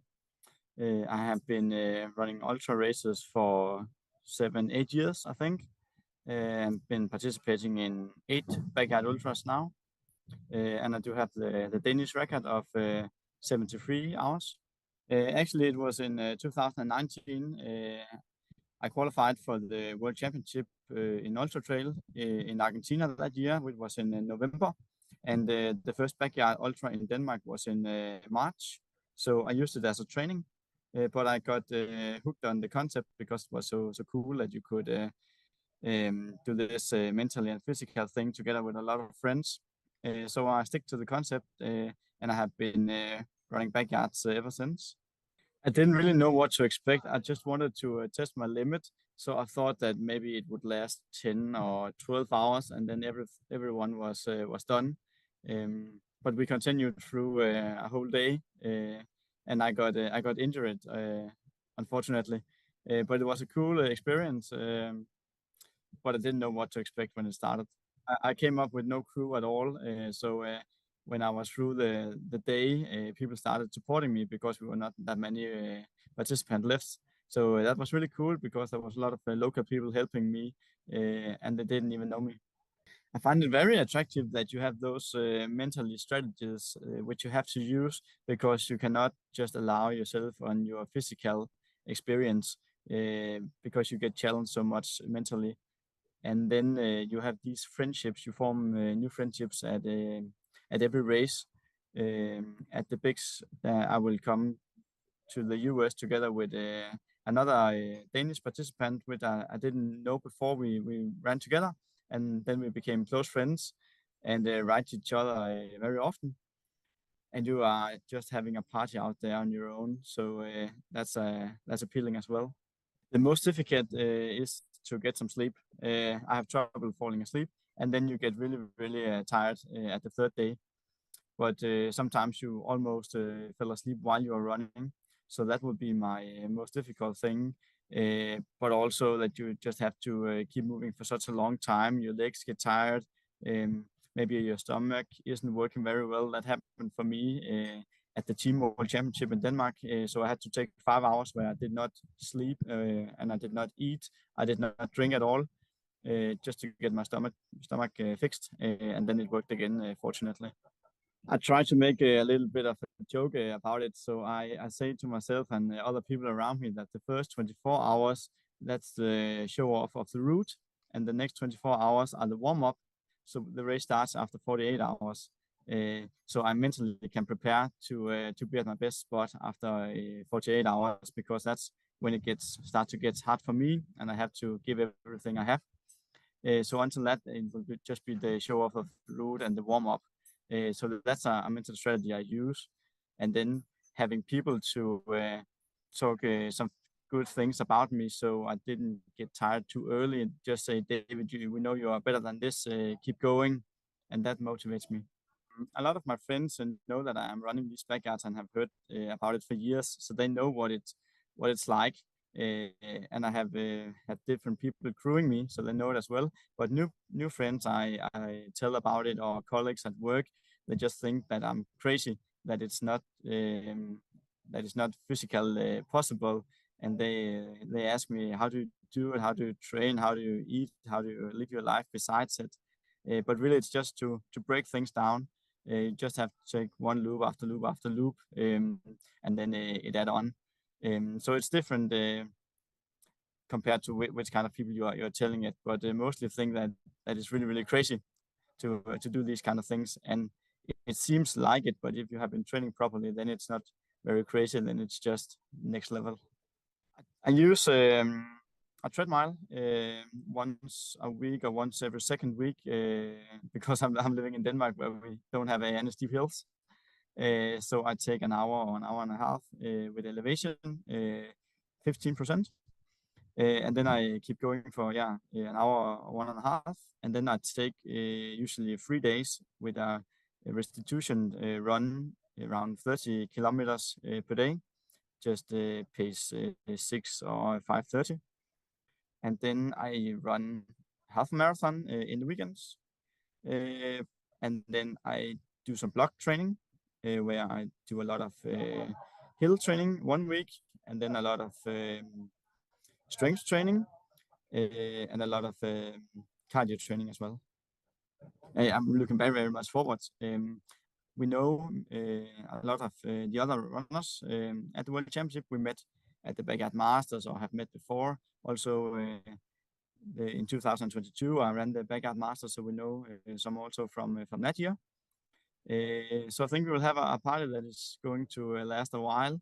So I'm looking forward for that and see how long I can do and how long I can push myself. I'm really looking forward to pushing myself to the limit and not give up. It's difficult to say how far I can go. I want to go as far as I can, but in Germany I ran 73 loops and I pulled out and thought that if I wanted to, I could have made it through the day, another 12 hours until it was getting dark for the fourth night. I didn't know what will happen in the fourth night. I don't think I would have made it through, but I think at least 12 hours more. So that would be like 85 loops if I had not gotten an injury. And that was a very tough route with 100 meters of elevation, and we were running on rocks and stones some part of the way. So it was a difficult route. I know it is as well in Tennessee, but at night we are running on asphalt, so that makes it a bit easier and you can get some sleep.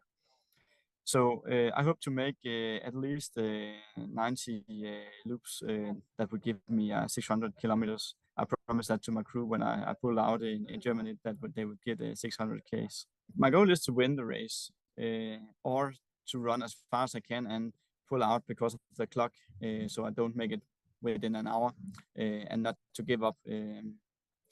So that's my A goal and my B goal.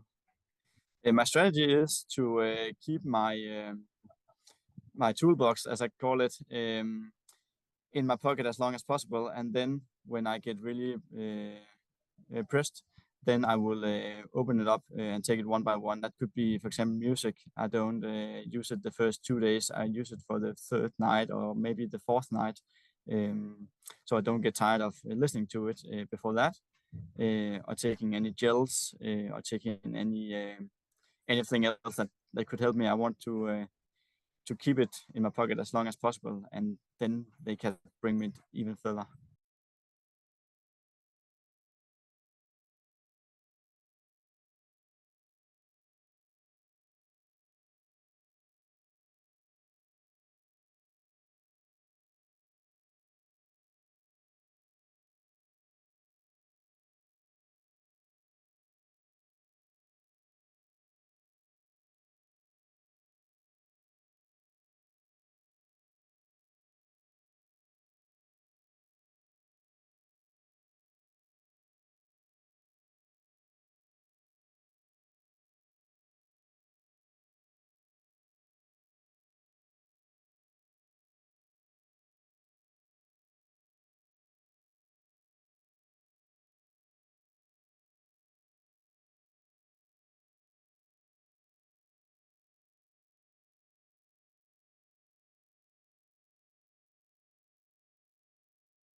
talk to that time.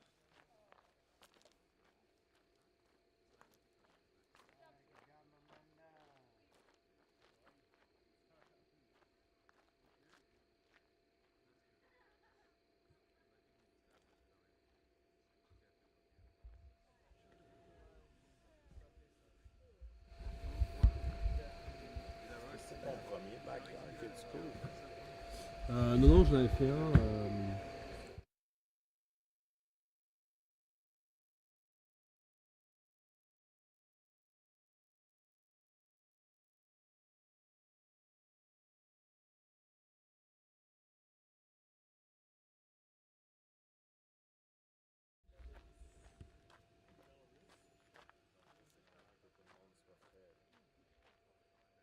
Après, il y en a quelques-uns qui commencent à avoir un peu mal aux pieds. Yeah, Guillaume is going to do that. So if Guillaume speaks better English, if he needs to, we can grab him and send him. Jason has, he's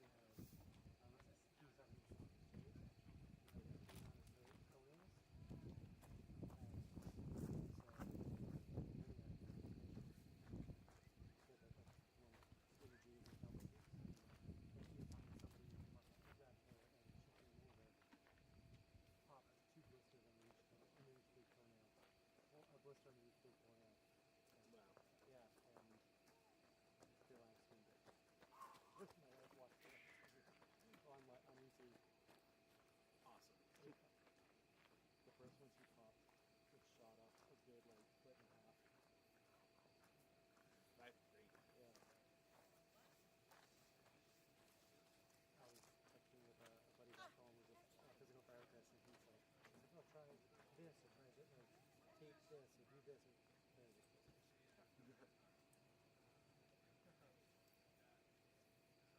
I have my blister from under my toenail from last night's Stenor over a month from now. It's still not 100%. Yeah, she just went right through the front. The second one just went coming out, lots of fluid in there. So hopefully Quitarnos esto, no me quito lo demás porque hay luces. Todo en orden.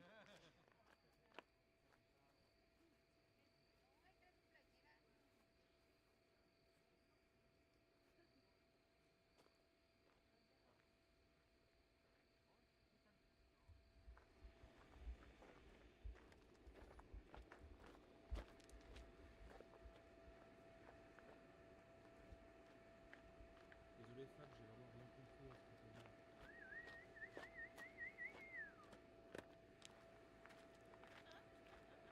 Ouais, oui, je sais. Ouais.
chair strategically over the tripping spot.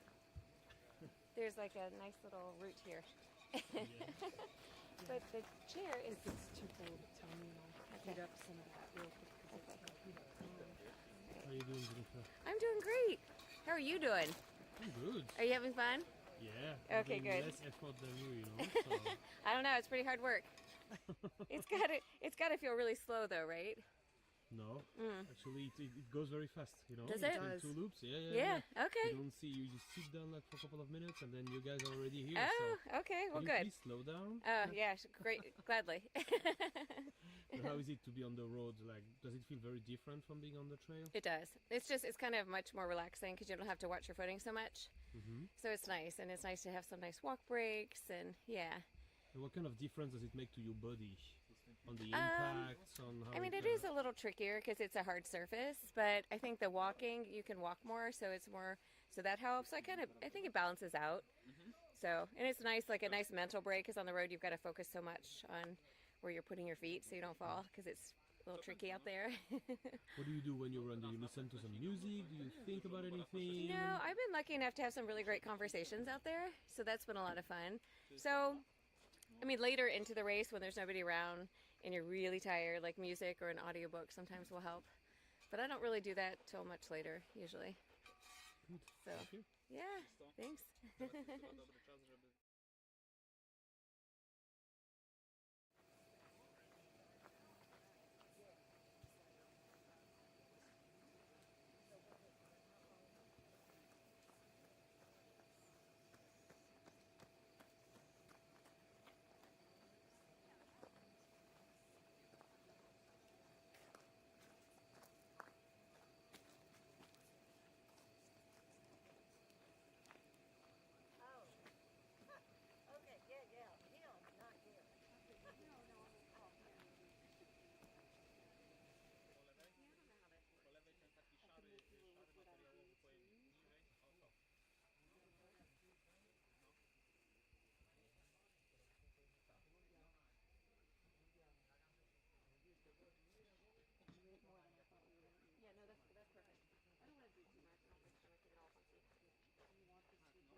Et ça va? Oui, oui, ça va. Ok. Ça va, ça va. The party goes on, Claire. Yeah, let's party all night. Ouais, non, ça va. Ça, c'est parfait. C'est tout ce qu'il faut. Qu'est-ce que c'est? What is it? Croque-monsieur. How do you say that? Grilled cheese sandwich. Grilled cheese sandwich. Made by the Belgian crew, so it's the best grilled cheese in the world.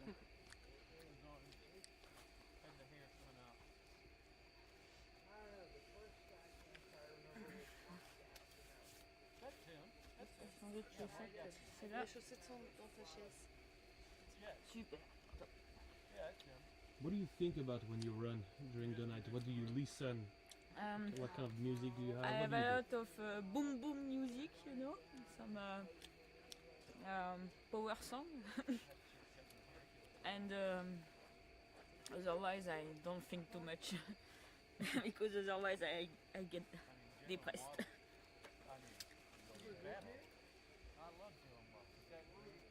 No, don't show my ugly. Don't show my ugly foot.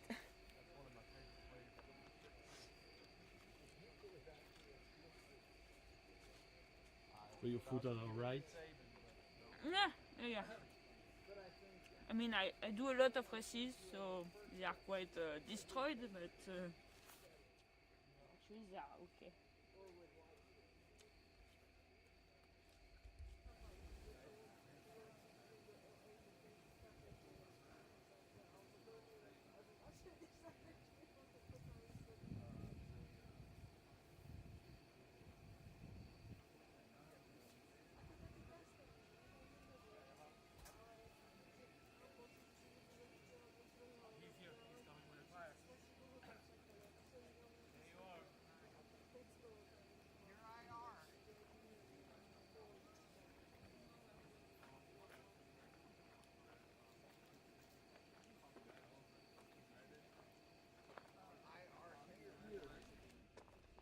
There she is.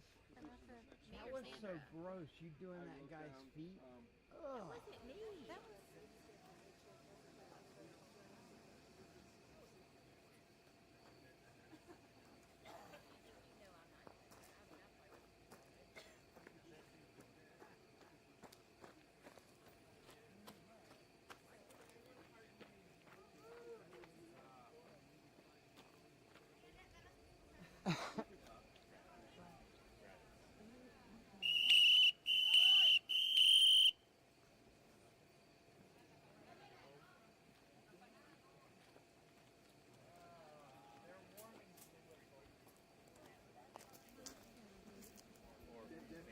Everybody's come back already, or are there still some people outside? I don't know. I think they're probably all back. At night, unless someone gets into trouble, they should be back without any problem. And I don't think anyone will get into trouble tonight. Tomorrow night, they're going to start having some difficulties. Patrick, the young kid from Poland, is in rough shape. Translate, yeah. It's still early. In Japanese, interpreting it, yeah. We could literally have a seamless conversation.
bien? Ça va. Ouais. C'est comment la nuit? C'est plus agréable que le jour ou pas? Un peu. Et l'asphalte est moins dur que la forêt. Ça repose un peu. Oui. Super. La forêt, c'est beaucoup de dénivelé, des cailloux. Ça, c'est. Mais l'asphalte, c'est mieux. Enjoy it. Merci.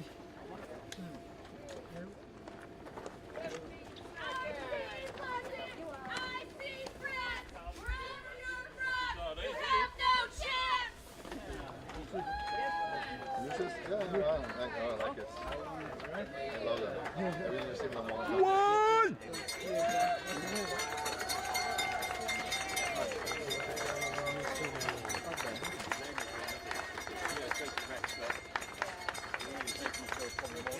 Ouais, je viens de faire un tour bien là. Tu vas faire enchaîner un peu.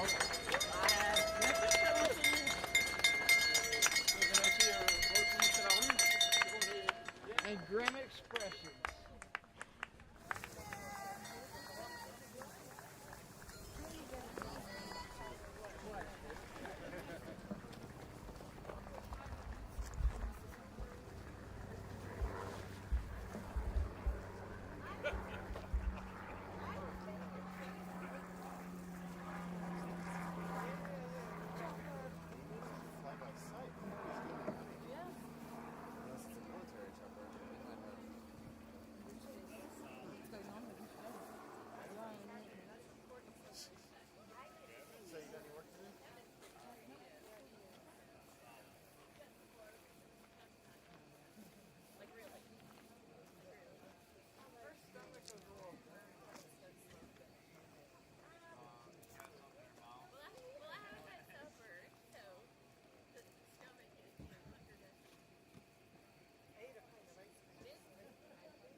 I can give you the names of even Latvia, like most of Latvians can pronounce.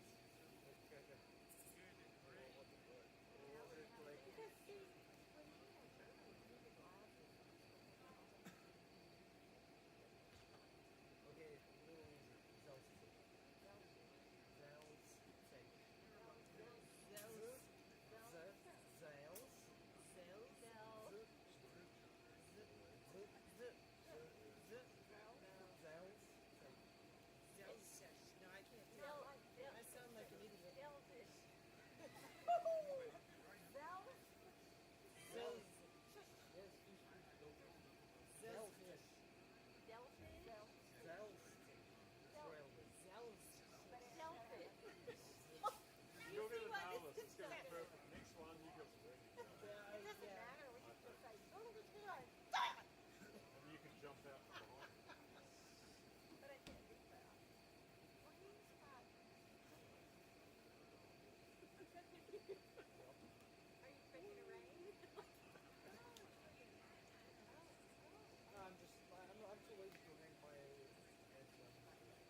My name is Kevin McCabe. I'm 43 years old from Cary, North Carolina, and my best performance in the backyard is 57 hours.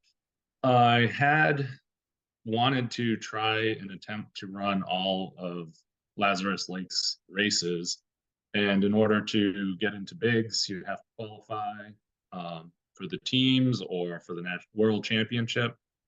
And I figured I should try and get in sooner rather than later, because as we've seen, the competition has really ramped up in the past few years. So I tried to get in a couple of years ago, or last year really, and managed to be lucky enough to have a great performance to get in. What I like about it is it kind of works towards my skill set, which is really hiking and walking.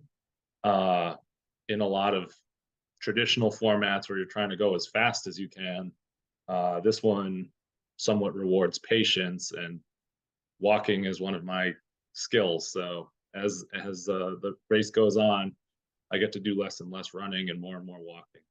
The hardest thing with the backyard is trying to stay contained and to not get swept up in the excitement of the event, because it's really easy to do, particularly at these larger international events with extremely gifted athletes. To see them and be able to run with them is incredible. And so I'm excited to go there, but I have to remind myself not to try and keep up with them, despite how the format lends itself to that. Wanting to get to bigs probably entered my mind in 2021 at some point. I'd had a good year of racing, and thought that maybe if I got into one of the silver ticket events that I could potentially win it. Some of them had lower targets in the 20s and 30s for distance, so I thought maybe I could go and try my hand and get in and get on the team and run with the big dogs, as they say. My strategy is really to try and limit the amount of damage I do on each individual lap, and just focus on getting through the lap in good shape. Sometimes it's easy to lose sight of that and go a little too fast, and then you have to worry about recovering from that effort. So for me, it's just about getting out there and finishing within the hour and taking it easy. With my good walking speed, it's a lot easier for me to do. It does get hard later in the race when everything slows down, walking, running, and then you're just fighting against the time cutoffs. And so, trying not to stress about the time is hard, because that'll wear you down even quicker, but just moving deliberately for the whole time is what I try and do. Having a good crew is crucial to going deep in a backyard, because with a quick transition, you need to have them on point and ready. So if all you get back with is a few seconds, they can just hand you whatever you need, get back out there in a matter of seconds, because otherwise you could get stuck with an empty water bottle or without nutrition. And that's something that I've had to learn, because I typically run trail races, promote trail races. So having a crew is kind of a new concept for me. So I'm still learning about how to manage that. I don't really train any differently than I would for a typical long distance race. I mean, I'm relatively new to the ultra running. I'd say I've been doing it seriously for about 3 or 4 years. So I'm still working up to it, trying to extend my weekly and monthly mileage. But for now, I'm just doing standard couple of days during the week, and then back-to-back long runs on the weekends. I'm really excited to go to Bigs. Last year, running for the U.S. team was really awesome. I got to meet some incredible runners and some great people, and we had a great time out there running together. And this will be even better and bigger. You know, there'll be people from all over the country, some runners that I've only met digitally that I'll finally get to run with and see. So that'll be interesting to see how people from all over the world enjoy running backyards and what their tips and tricks are. I don't see why someone who is like a professional or semi-professional runner couldn't do this for 6 days. I mean, that seems to be the length that you know, that's where the world record is for 6 days. It's over 600 miles. So in this format, I think 6 days is possible. I don't know if we're there yet as a community to get to 6 days this year, but I see it in the future. This year will be interesting because a lot of the international runners don't have as much experience on the Tennessee course, which has some interesting weather, to say the least. It can be cold and humid at the same time. It could be rainy. You never know what you'll get in Tennessee. So while I'd like to see it go for 4, 5, 6 days this year, I think it'll take a little bit more experience before we get there. So I'm guessing we'll probably fall just short of 4 days.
I'm Kevin Sadlers from Heerlen. I'm a PE teacher and my personal best is 65 laps.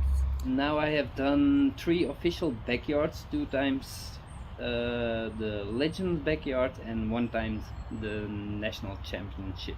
First I did a couple of ultra marathons, and after the Legends Ultra Trail I was contacted by Tim de Vriend to run a backyard ultra, to try one, to qualify myself for the national team. First it was a sort of escape for me, and then when I was more trained, I thought, oh, I can do a marathon, I think. And from then on, it went out of hand, and one marathon became two, two became three, and then I started doing 100 milers, and now I'm sitting here. The most fun thing for me for a backyard is the chance to meet all the people at the race. In normal ultras, you start at a point and you do your tempo, you do your speed work, and you lose a couple of people. But at the backyard, you return after 6.7 kilometers at the start, and then you have the chance to run with other people or do a different tempo or run with another group. And so you meet a lot of people, you have the chance to start over again at your with your supplies. So that's the most fun part for me. The night hours are the most difficult. In the beginning I like them, but after midnight the hours are then it's working time for me. Just the mental part of it is hard.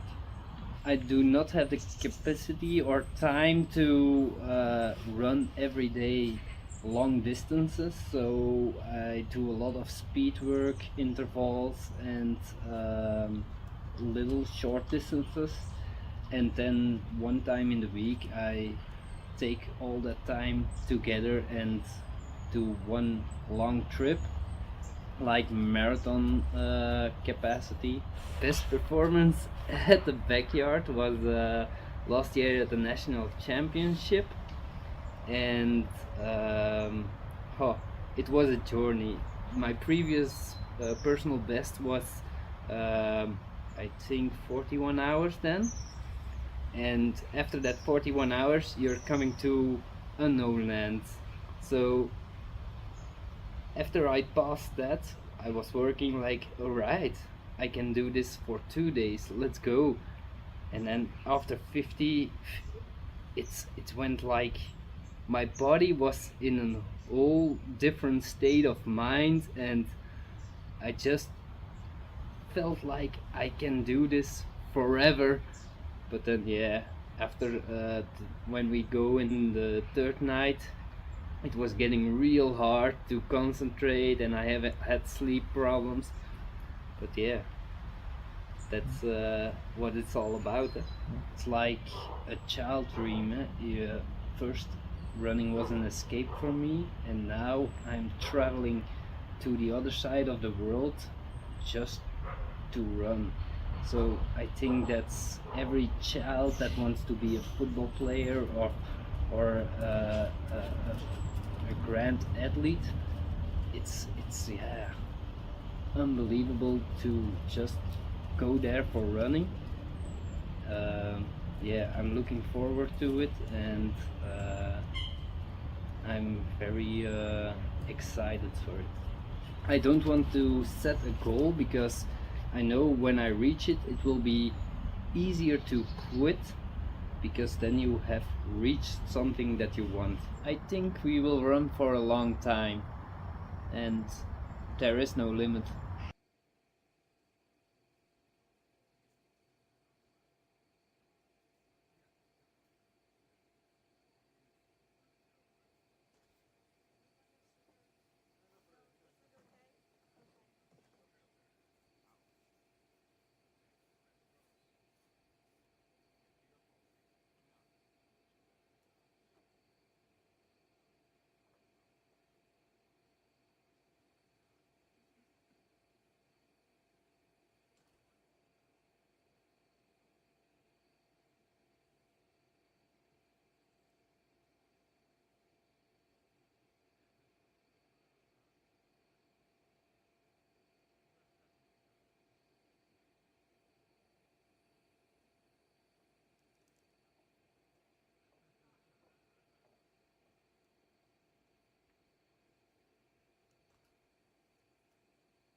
built like the American ones. Oh, sorry, Tim.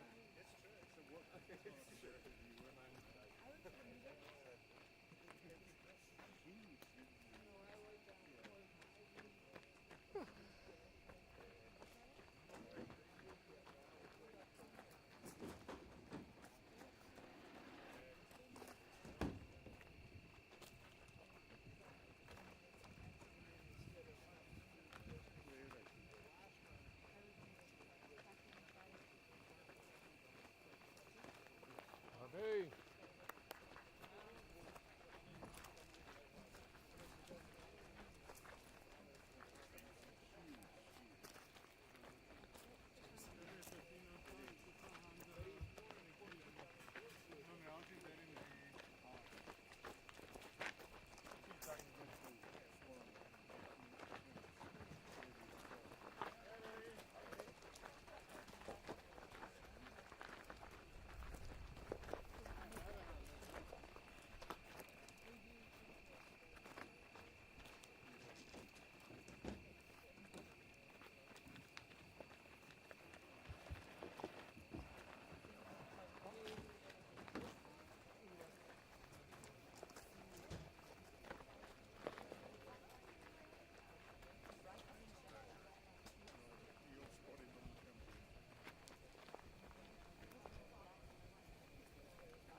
long-term place for yourself, Greg, or is it just?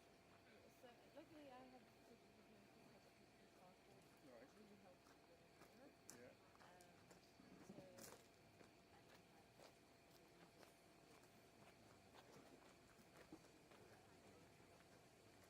I was like, work in Europe or work in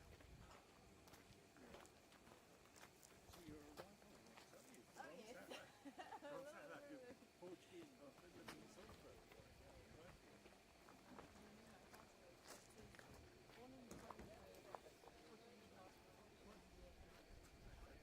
Okay.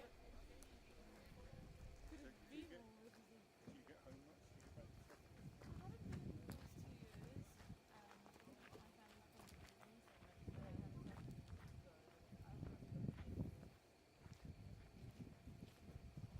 You still got a lot of family out?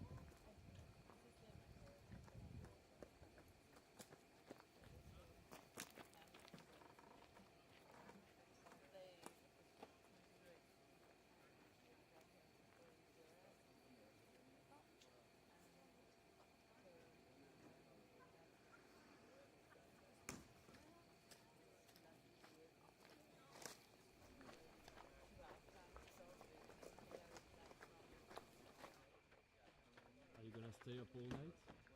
Yes, of course. Well, I'll take naps. I get to nap during loops. Who are you supporting? Jennifer Russo. Here she comes. Kicking butt. Yeah, she's impressive. She's doing amazing, yes. She is very impressive. She's my hero. Yay! How you doing?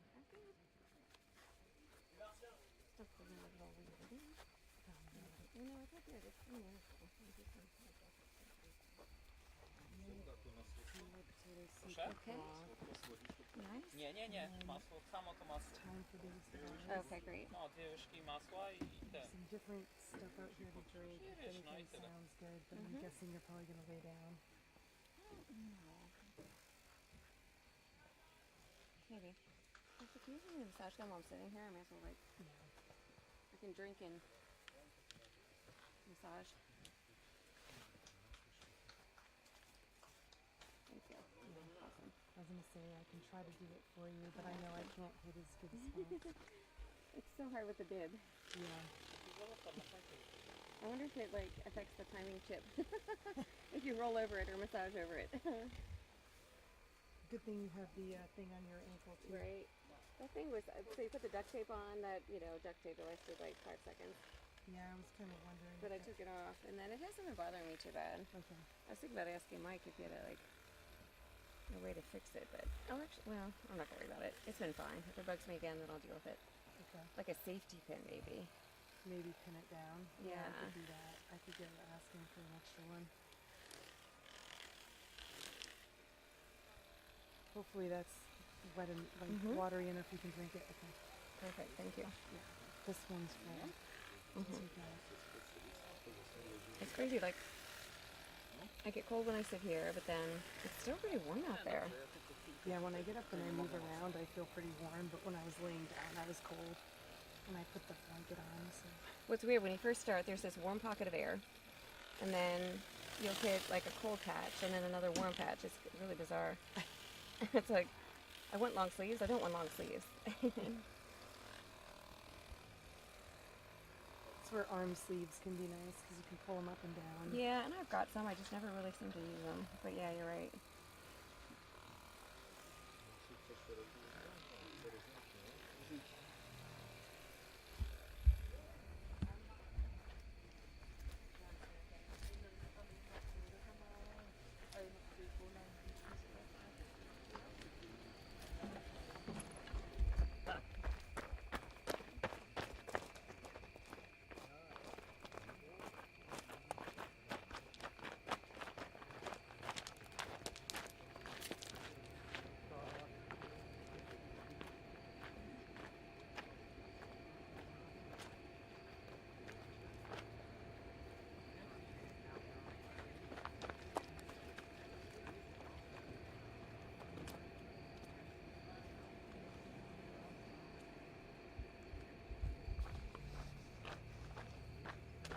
Excuse-moi Fab, j'ai pas compris ce que tu m'as dit.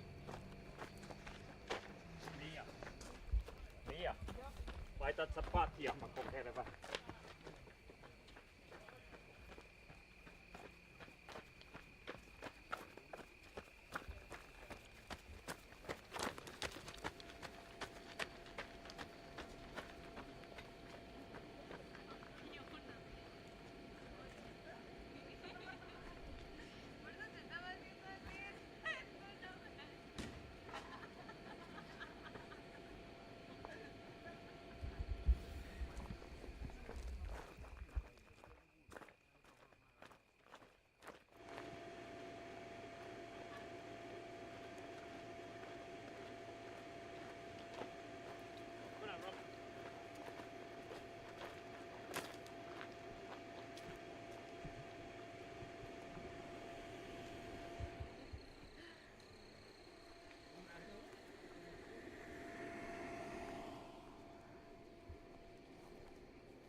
Hola Belén, ¿cómo estás? Pues te mando un saludo de aquí del backyard en Tennessee. ¿Qué onda? ¿Te llevo una piedrita? Reenviar.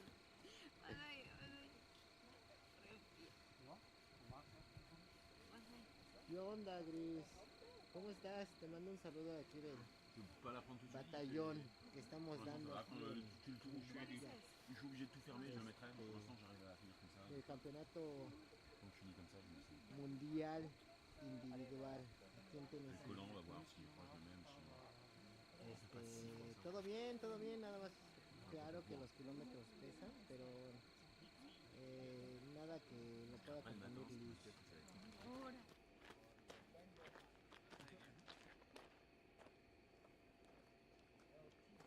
we ever lost all three mics, then it's down to like Tracy and Jeremy. That just doesn't even. Hola Indra, ¿cómo estás? Te mando un saludo. Jeremy and I are in the tent. It's still an empty tent. That's an empty tent. God damn it. Jeremy and Tracy are in here. Getting us liquor bottles and stuff. No, we're just starting a party. One of these is going to start playing music. I don't think we've ever had that.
From Malaysia. Yeah. Yeah, very popular. What is it? Instant noodles, instant ramen, Maggi curry flavor. Made in Malaysia? Yeah, the number one nighttime snack for ultra runners. So it's perfect when you go out at night. When you're hungry and it's cold, yep, perfect.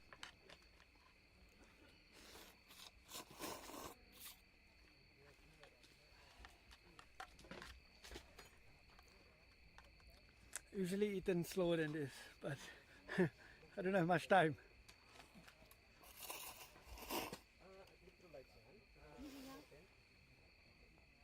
See if you can set up like some the yoga mat or just show me later. Just maybe the I next think she group. said it's back there. Or I mean, if you want to sleep on my sleeping bag. Yeah, That'll maybe the work. next group. The last group I was like sleepwalking already. Oh. Yeah, like when other runner just said, "Hey, let's go." Do you want the smelling salts or caffeine tablets? No. I'm good.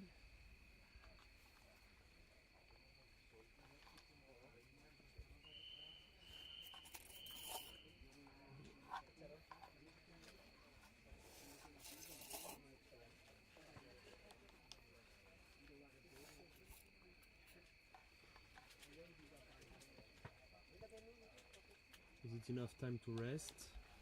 It's not. Yeah. It has to be. No option.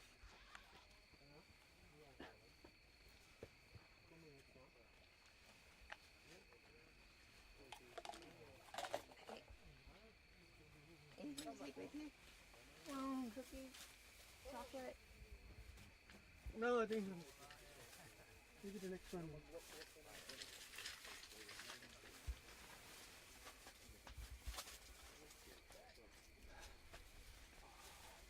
Okay, let's go. Go. Nadala mo yung ano mo? Yung shot. Oh, nandito. Do you want me to shut them out?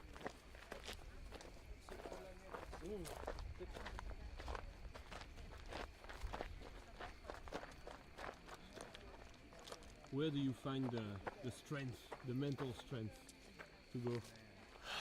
Peer pressure. I think I'm just being pressured by everybody. Everybody's doing so well, so much faster. Yeah, I don't want to be left behind. And yeah, I've been preparing. I got qualified a year ago, so yeah, it's been on my mind. The A race for the whole year, or for this decade. I think there's nothing bigger.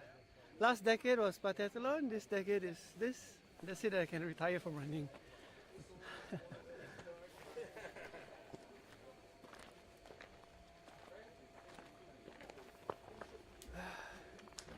I got my PB is 29, so I'm I don't know, halfway there maybe. Yeah, halfway to PB. Kontroluj oddech i masz z górki na początku. Spróbuj wykorzystać ten początek z góry. A później jak będziesz szedł, to możesz się złapać. To, że masz kolejną pętlę. Więcej, jedna pętla więcej, będziesz tam się lepiej czuł. Po to pół świata przeleciałeś. Walcz do końca, no jak się nie zmieści, to się nie zmieści. Wyjdź. Tak, ale walcz.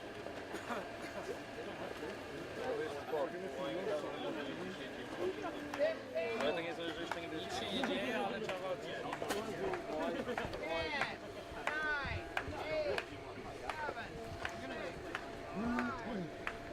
A, widzisz, masz pisany zegarek do muzyki?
My name is Jon Asbjell, from Oslo in Norway. I am 47 years old. I work as a scrub nurse in a hospital or in different clinics here in Oslo with surgery. And I am married to I have a husband, no kids. I have been running ultras for about 10 years now. And I fell in love with backyard for maybe 4 or 5 years ago. And so I sort of became a backyard runner, a backyard specialist. My best backyard is actually 62 loops from Backyard Masters last year or 2022 in Germany. Actually, it was the possibility that I could be that I could win a race for once, you know, because I had run 100 milers and I was always in the back, in the middle of the pack, and I was happy with that. And then I heard of the concept of backyard, and when I understood, you know, it's about being the last one and not the first one, I was like, maybe I can do that. And I really just became a little bit obsessed with the idea. And in 2019, they put on the first backyard, the last one standing backyard here in Norway. And I was like, I signed up right away, and I just really loved the concept. I ran 24 hours the first backyard. It wasn't my first 100 miler, I think, but it wasn't. But it was such an experience, and I sort of just became too tired and exhausted after 24 hours. But I just thought about the next year's race every day for 1 year, and I started to plan. And really go into the details and think about everything to, you know, break the code to last longer in a backyard. I am usually a very talkative person, very social, and you just blah, blah, blah, you talk and you get to know all the people for about 7 hours, and then I need to be a little bit silent. And then as we go into the night, I like to maybe keep a little bit by myself. And I really like the nighttime, and also if you're experienced a good backyard runner, you know, when people start dropping, it gives a little bit energy, you know. It just, you know, raises the bar. You feel more and more exclusive the longer you last. So it's something about that energy that you get when people drop out, and towards the end, you know, it's also sad to see people drop out. But also it sort of just feeds the rest, the few handful of people that are left in the end. It's just a very thrilling feeling to be a part of that group, if you're so lucky. So I think that's what really allures to me. And it's also just feels very safe, you know, because I've done other races into the wilderness, to the forest, and some not really mountain races so much, but, you know, where you are in the middle of nowhere, and if something happens or stuff has happened to me where I'm standing there, and there's a long way to go if you get injured or if the weather turns bad. In a backyard, you're always pretty close to home base. So as a runner and also as a race, I do organize my own backyard. It's a very easy format, or like a safe format, because you have the runners close by. I try to break the code, or, you know, to eliminate everything that can go wrong. So I think I'm the most proud of the sleep aspect, because I have been working on getting sleep in between the loops. I'm not a very quick runner, so, you know, I come in at around 45 at the fastest to usually about 50 minutes. I have 10-minute break, maybe sometimes 52 minutes. So I've been practicing getting sleep, you know. Once in the first evening when I start getting tired, I try to get a few minutes of sleep in between loops. and I don't take caffeine or coffee until I really need it. And so that works for me. Like when I qualified in the satellite, I got a lot of sleep compared to if I don't get any. So I felt pretty good, you know. I think that ended around 37, 38 hours, and I still wasn't feeling really tired because I got a few minutes sleep. So that's really been a success. I also work on nutrition and drinking, and of course just the running part, and also which works okay. I get sick, I vomit, but you know, I can start eating again usually. And also about when you're being prepared for different kinds of weather, to bring sort of the equipment. Sometimes you need a Gore-Tex kind of jacket, a wind and waterproof jacket, and just not to panic when the weather turns bad. So many factors, but the sleep factor is most important, I think. The other memory, I think, was from Rettert, from the Backyard Masters in Germany. On the second night, I was feeling very sick. I couldn't hold food or drink down, and I was just so frustrated and, you know, worried that I had to drop out.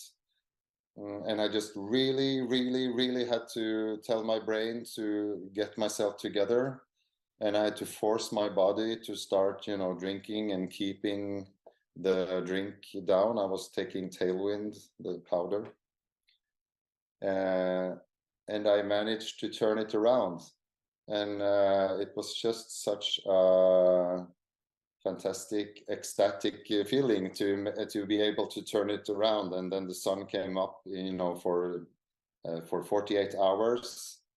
And when you go through the darkness, the dark tunnel, and you're facing the possibility of quitting, and it feels like a big abyss. And when you sort of get past that, it gives such a boost of energy. And there are many tunnels like this in a race, you know, that you have to get through before you see the light again. But that was an epiphany for me, because it sort of proves that I can get through anything. I have an area, it's right up there out my window, up on the hill there. It's up on a big park here in Oslo. I take my car and I do the same setup as in a real backyard.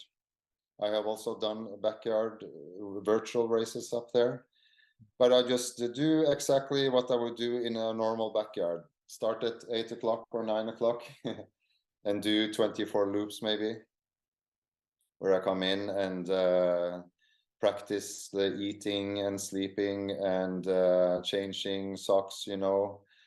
And I do that maybe once or twice a year, depending on the racing. And of course, just being outside a lot, and running, and also walking, hiking. So I usually transport to and from work at the hospital clinic. Usually I'm pretty fast out from the starting line. I usually get a little bit of boost of energy in the beginning of the loop, even after 48 hours. So, and also maybe it looks a little bit tough on the rest of the crowd, because I run off, but then they always catch up to me. And then, so I'm a little bit quick in the beginning, then I maybe slow down a bit. And I always walk, of course, in the uphills, where I drink some water. And I try to come in at around 50 minutes.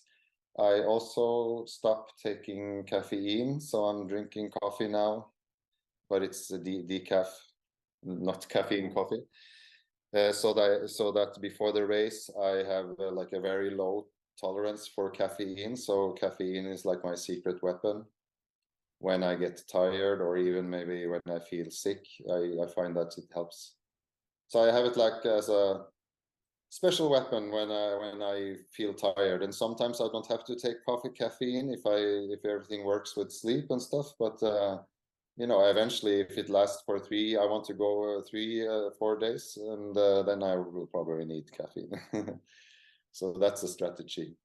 And then I just, my strategy is to enjoy myself and keep my shoulders low and just enjoy myself. And of course, wanting to be there till the end, I don't have a goal. I just want to be one of the last people in the race. I have been working hard with not having any goal. So I want to beat my personal best. I want to have a Nordic best, and I want to be a part of the world record. So I have certain landmarks along the way, but I really want to be there till the end. And I really, this is Big's backyard, so I just have to think that I'm there until the end. My plane ticket is on the Saturday after. I would be scared if I didn't know, but the Belgium guys like Merin and Merin Gertz and Ivo Steyert, I know them from my backyard masters. They are very nice guys, very chill. They drink beer between the loops and very friendly. So I can't wait to see them, and they feel like friends, although I just did one race with them, but it's like how it is. It's a big event in our lives. So I can't wait to see them, and they are the elite, they have 101 hours. So that feels sort of safe. Of course, there are many other runners, Harvey Lewis, many other elite runners. It's intimidating to have so many good runners, but then again, I think, okay, I've done a few good backyards. The one where I did 48 hours was a very demanding trail loop. So I thought, okay, I did that. I can hold my own, and then to these guys and women.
私は前田明宏です、33歳、日本の広島に住んでます、自己ベストは67ヤードで過去3回バックヤードには出場してます。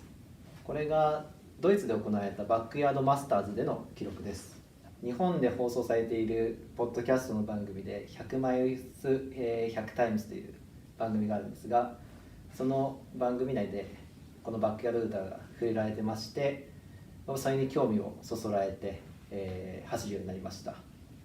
もともとこの番組がきっかけでトレイルランニング、ウルトラランニングを始めましたので、このバックヤードっていうフォーマットに惚れるのは、無理もないことかなと思ってますし、今それがきっかけでですね、コーチ、このポッドキャストのパーソナリティを務めておられる井原智和選手にコーチをしてもらってますので、そういった経緯もあってですね、このバックヤードを走っているという状況です。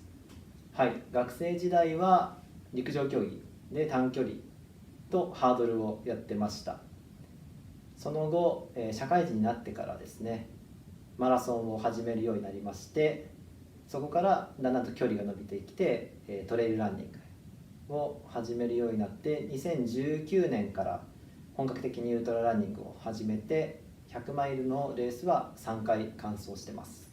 2022年に行われたバックヤードウルトララストサムライスタンディング、島根大会において優勝することができました。その際の記録が55ヤードだったんですが、この際にアットラージリストに入ることができて、一応資格は得られたんですが、アットラージリスト内でもかなりギリギリのところでしたので、そこから記録を伸ばしたいなというような思いもあって、その時にドイツのアレックスから招待をいただきまして、先ほども触れたバックヤードマスターズの方に参加させてもらうことを決意しました。そこで、結果的には67ヤードという記録を出すことができて、ビックスへの切符を確実なものにすることができたという経緯です。このフォーマットの魅力としては、自分の弱さと常に向き合わせられるところかなと思ってます。いい時もあれば悪い時もあるんですけども、ずっと同じ時間で同じ距離を走っていかないといけないっていうこのフォーマットの中で、自分の弱い部分と強制的に向き合わされるっていうのが他のレースにはない魅力かなと思ってます。それを超えることで自分だけの勝利っていうのがつかめるっていうのが、このバックヤードというフォーマットならではの面白さ、魅力かなと思ってます。で、難しさに関しては睡魔ですね。これはもういやおうなしに絶対やってくるものかと思うんですが、どうしても我慢できない、耐えられない、そんな苦痛がやってくるんですけども、それを乗り越えられればいい記録が出せるんじゃないかなと思ってます。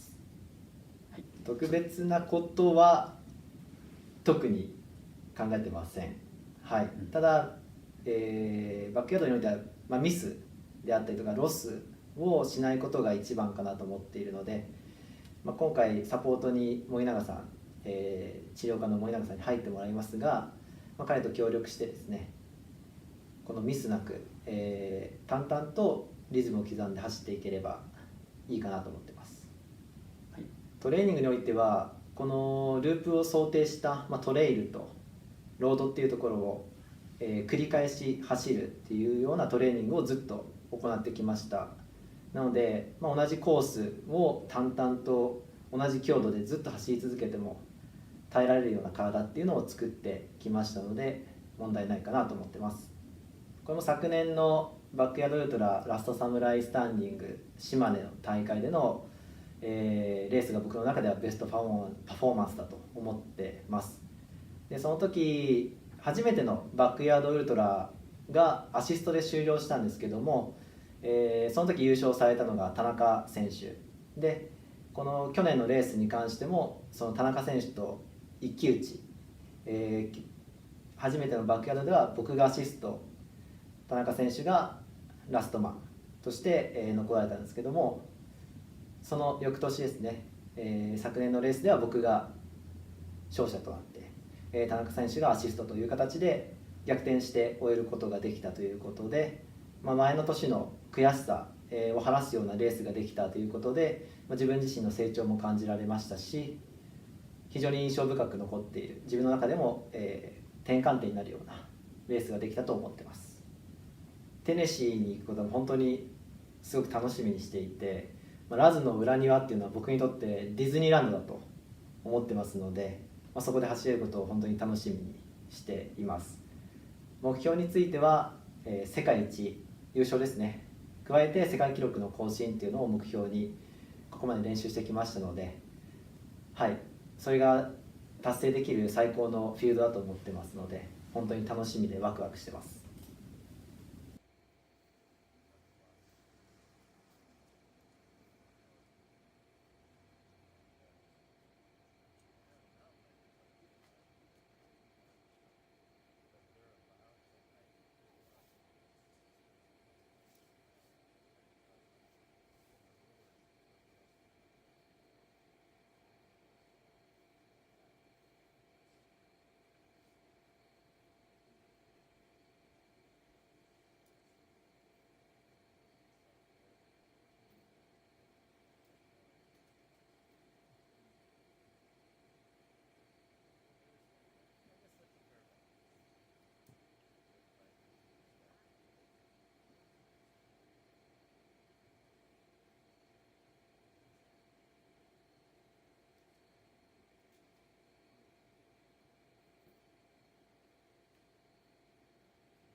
aussi.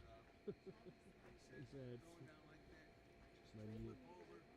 Tu verras les gars derrière les gars.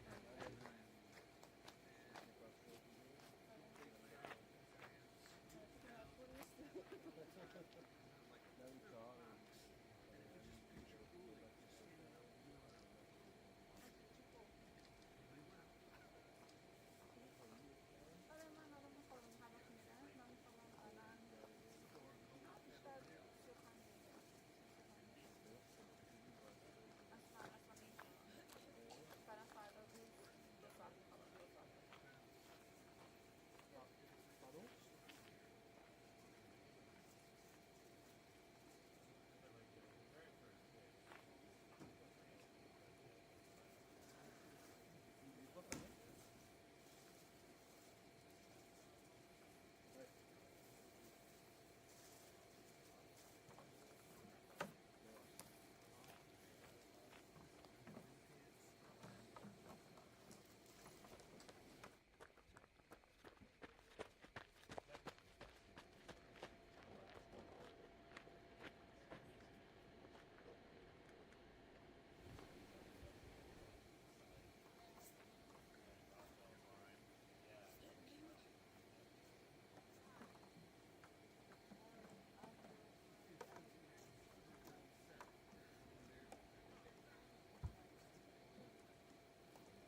géant chiant. T'as compris? C'était une assiette de purée. La classe.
We were talking. Oh, Don Choi.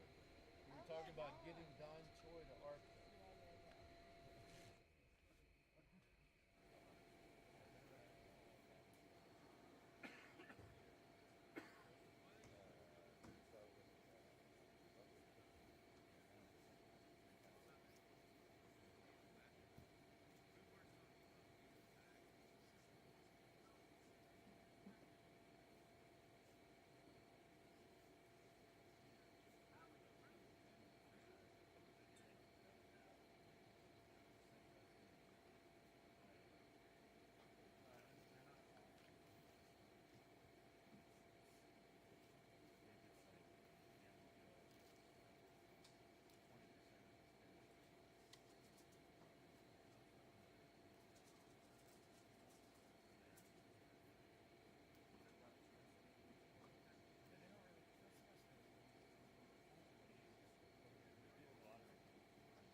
God, they love that.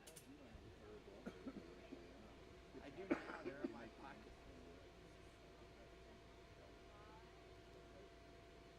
He's the only one that stopped. We didn't know.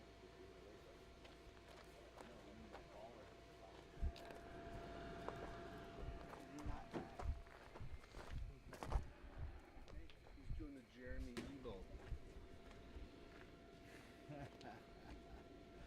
Or the Will Hayward.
Matthias Pelgrims. I'm 32 years old and I live in Belgium, near Leuven. My personal backyard record is 59 yards, and I did it in my last backyard this far. This is my 5th backyard. How did I get into running backyards and running ultras? I have actually always been running since I was a kid, since I was 7 years old. I always did athletics, but shorter distances like the hurdles and the pole vault. When I became a bit old, like 14, 15, 16 years old, I get a bit into the longer distances, and then I switched to triathlon. I did 2 full distance triathlons and started in the meantime with some road marathons, which switched into the trail runnings, and in the ultra runnings it was actually a gradual lift up from the marathon to a 50k to a 60k to 100k and 200 miles. Until this far I did a few like 10 or 20 100 miles, or some longer trail races as well. And like that I went also into the backyard, which was also organized by the same organization as the trail races I did, the Legends Trails. How did I qualify for Bigs? It was in my 5th backyard. Actually I did more than 5 backyards. I 5 official backyards, but I also did some backyard style races, last one standings, but with a slightly shorter distance, also organized by Legends Trails. I did qualify during the Legends Backyards this year in April. In that race I ran 59 yards. It was a really nice race, organized by Legends Trails as well. Very good organization, very good crew. I ended in the 4th place in that race. It was also really my limit at that time. What I like most about backyard races is that you start every hour, you start again. You start again with all the competitors.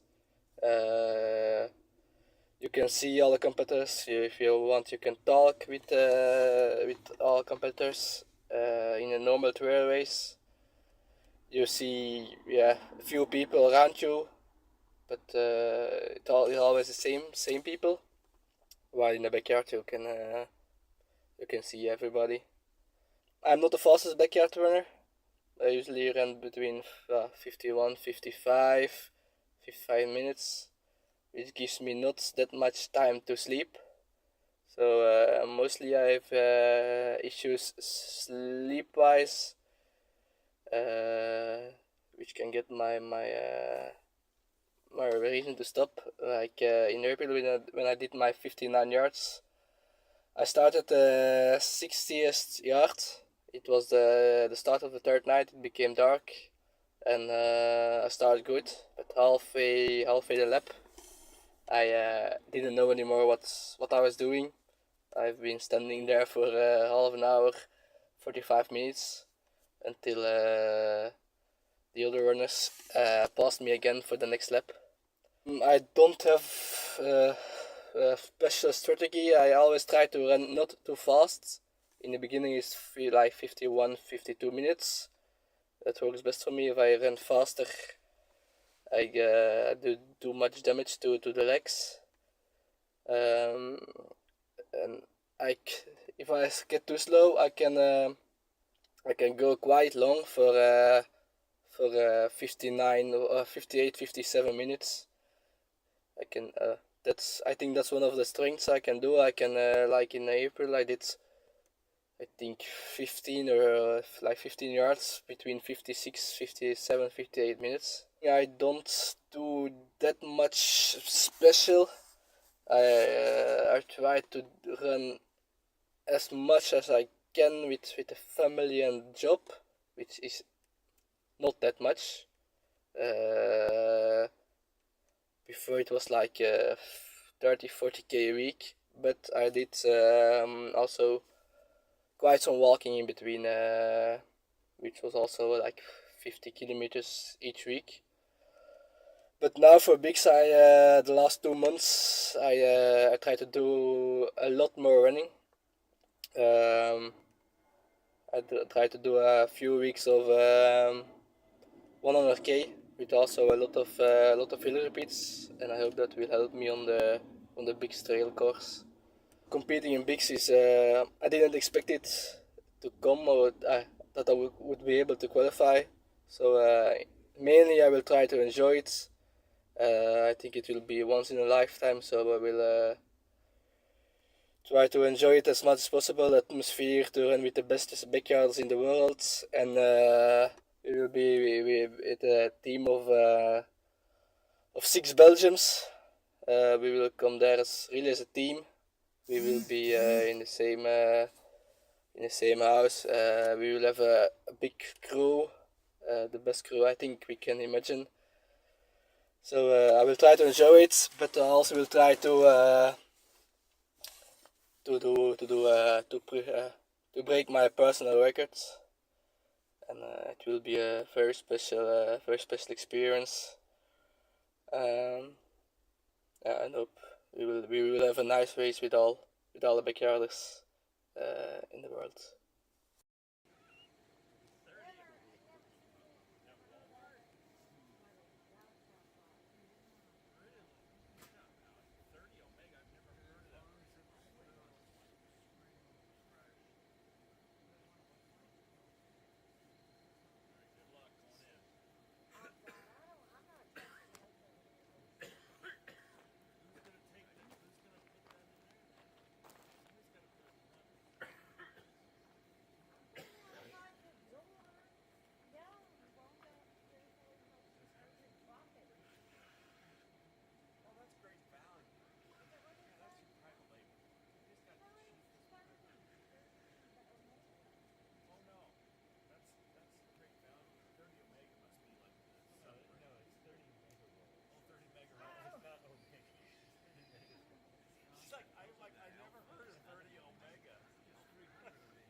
My name is Ihor Veres.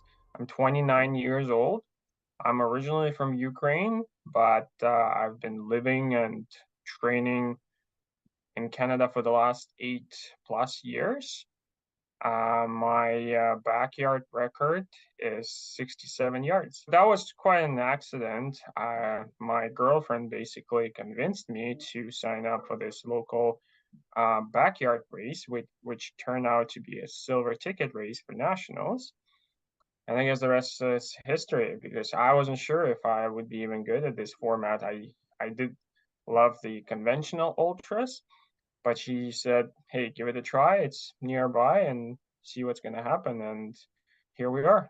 Backyard is it's even hard to call it a running format, or it's more like an endurance challenge. But it has a lot of interesting perks. Well, one of my favorite parts of backyard is the social one, where you get to chat with people you would usually never chat, right? Because conventional ultras are usually you're spread out across the field, and very often you end up being alone. Whereas in backyard, it's not the case. You see those people every single hour, and you get to know them very well. Very, very well. At a certain point, you start hating them. No, I'm just kidding. But you definitely bond with those people, and you build those strong bonds, and you become good friends. And I'm still great friends with many of those runners I did backyard. So social part is probably one of my favorites, but of course, the unknown part where the curiosity is kicking in. I am very curious what our bodies are capable of, and what we as human beings can push ourselves. I think we don't know a lot about our physical abilities, and probably we don't even know more about our mental abilities. So it's very interesting to see, for me, how far we can go, how far we can push, and this format presents that opportunity. Just like Laz says, it's easy until it's not, right? 6.7K doesn't seem like a long stretch for an hour, and everyone can do it, right? But at some point it gets harder and harder, and I think the hardest part for me is managing those injuries, making sure that they're not flaring up, and if you have some hot spots, you deal with them right away. And thankfully, we see aid station every hour we can do so. I don't find the sleep deprivation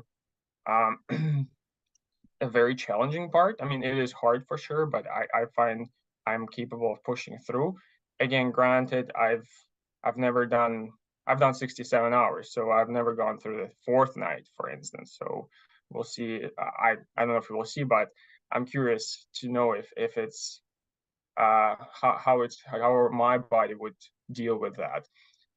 But yeah, I think dealing with those injuries, hot spots, is the most challenging part for me, for sure. I don't do anything in particular for backyard.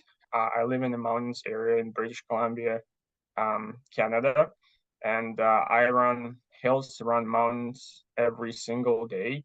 So I do have a lot of vertical training, which I hope will be helpful on Laz's course, where there's a lot of elevation gain and lots of hills on the day course in particular. So yeah, I don't do anything specific for backyard, to be honest. I do some speed walk sessions for sure, but just once a week. But most of the time, it's just regular training, the one you would do for any conventional ultra. When we did the backyard last year in Canada, we didn't really know how fast or how slow to do it, what breaks to take. So I think we actually borrowed the Harvey Lewis strategy, because at that point he was the world record holder. So we are sticking kind of to the same pace of 53, 55-ish minutes per loop for the day loop. And again, it all depends on the course, right? I heard the last course is exceptionally hard. But if I look at the elevation profile, it seems like it's the same that we had here in Canada on nationals. So I think that's what we're going to do. We're going to keep it consistent, especially day loops, trying to hit those 53, 55-minute loops, do them relatively slow, I guess, and not planning on taking a lot of break time day loops, but night loops we might change it.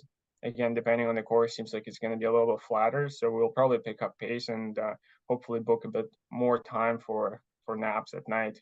Because this is going to be my third backyard, so I did silver ticket race, and when I realized that I was at national championships with Team Canada at that point, I think when there were probably three of us left, I realized that okay, I can do it. I think we can go to worlds, we can go to individual championships, and I had in my head, and yeah, I guess I was able to run the most loops here in Canada, and it basically secured the spot in at individuals and bigs. So now even though in Canada I have the most loops, but I'm not even making top 20 at bigs if you rank us, which is really cool. I really love to see that, and I'm curious and excited to meet up and run with all their pros and those behemoths of this sport, with people who ran way more than me, and hopefully pick up their brain and learn new from them and make friends with them. I'm really excited. I'm really excited. I'm looking forward to it. We just chatted with my crew member Marina, and she got a little bit nervous, and she was like, "Hey, let's start planning what exactly you want." But I said, "Hey, you know what? Let's just treat it as just our local race. You know, I know it's World's Championships, but let's just keep it simple and treat it just like our another backyard here in British Columbia, because we want to go out there and we want to have fun, you know, and we want to have a great time. We don't want to stress out. We don't want to our nerves to kind of ruin our physical position, and we are hoping just to go there, enjoy it, meet meet older amazing runners, meet you guys there, and have a great time and hopefully make great memories. This competition, I also call it a stubbornness competition. Me probably being having a Ukrainian background, I'm very stubborn.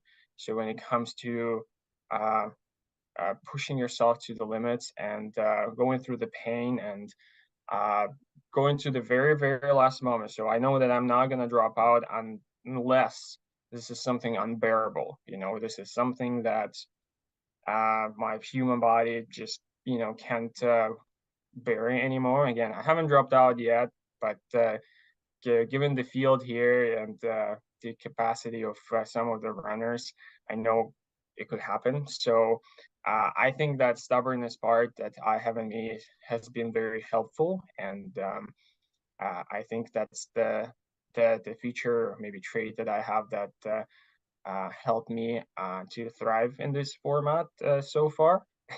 I listened to last podcast, I think from February, and he said that we're gonna go 100 plus. I do not think so. I personally think the course record will fall, but the world record will not. So I think the course record is 85 by Harvey Lewis. But yeah, the world record is 102. But due to the first of all, course, it's very technical, lots of vert, it's harder, nights are going to be long. Also, people are traveling from all over the place, so they're not going to be at home, right? So there's going to be time lag, and all those things coupled together. I think we're going to go into 90s. I do believe that 90s is gonna happen at bigs. 100 plus, I don't think so. I don't think this course is really good for breaking the world record. So that's my prediction anyway. So I think maybe 97, 98 ish. That's where I think it's gonna end.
Como está? Bom, tô bem, graças a Deus.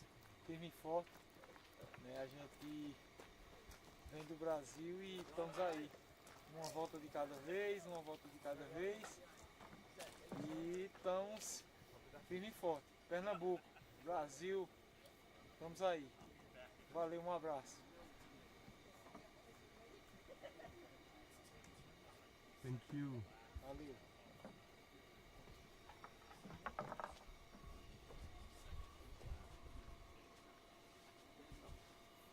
O que você quer? Menos limão? Pedi um pedaço da banana. Quer banana?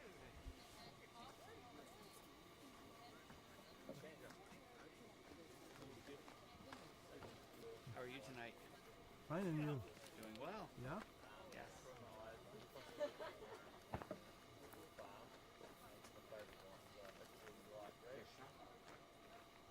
Chá. E um pedacinho de pão.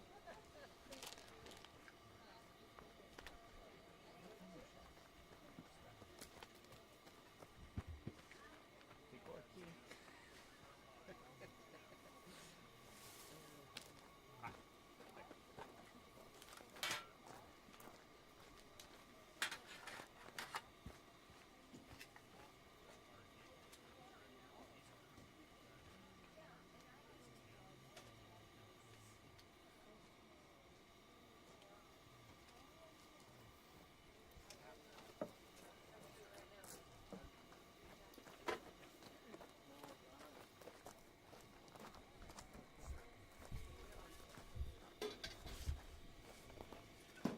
What are you cooking? Tea. Tea, okay. Yep, a little caffeine. Okay. What's your name? Rusty. Okay, nice to meet you. Nice to meet you too. How is your runner doing? He is doing well. Yeah? He, a little issue with the stomach that we got over with the, thanks to a little bit of Coca-Cola, and I think he's back. So, try to keep him rested and fed and hopefully here for another night. What is his goal? Você quer conseguir? O número que tá no meu. The same as the number. Okay. É, tem a primeira meta, né? Porque meu país ele tem 50 horas, o recorde. E eu já fui recordista com 30. Só que hoje é 50. A primeira meta é fazer os 24, buscar os 48, tentar bater o recorde. E depois, se eu tiver a data de vinda de chegar aqui, 72, para mim já tá de bom, né? Graças a Deus, assim, eu fico muito feliz. Se eu chegar a essa marca aqui, eu já tô agraciado com... É que nem eu sair daqui sendo campeão, entendeu? Então, assim, é uma meta que a gente vai fazendo, vai traçando. Primeiro os 24 horas, depois vamos tentar fazer 31 para balançar o sino, porque eu tenho 30. Eu vim pra cá com 30. E aí a gente vai buscar outras metas. Vamos tentar, né? Vamos tentar rodando no quintal aí e seja feita a vontade de Deus. Estou muito feliz. Agradecer meu apoio ao host, a sua esposa, a Regina, que proporcionou essa maravilha de eu estar aqui, me apoiando, fazendo todo o possível para que eu permaneça em pé. Ele não me deu esforço tanto de me ajudar na minha vinda lá do Brasil para cá, como aqui. Ele não está sendo um irmão não, ele está sendo um pai para mim. Então eu agradeço a ele por o que ele está fazendo por mim. E só gratidão mesmo a Deus e a ele. E agradeço a Lázaro, agradeço a Renato Melo lá do Brasil, o Demétrio e outros atletas como o Cristiano Cupira, que foi o idealizador de Cupira, onde eu venci 2 vezes Cupira. Eu já venci 4 backyard lá no Brasil. Né? Venci 2 vezes em Cupira, 1 vez na Paraíba e a final do Campeonato Brasileiro. Eu sou o atual campeão brasileiro lá.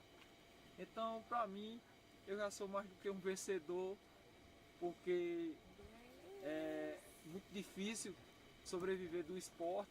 A gente conta muito com amigos, com apoio.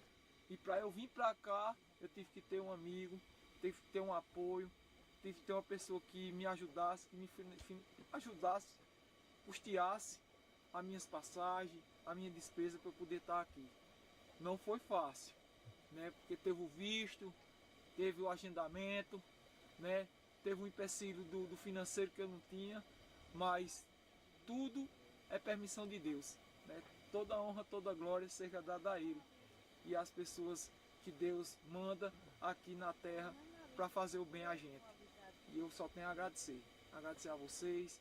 Tô maravilhado, independentemente aqui de quantas voltas eu já der, eu já sou mais do que vencedor.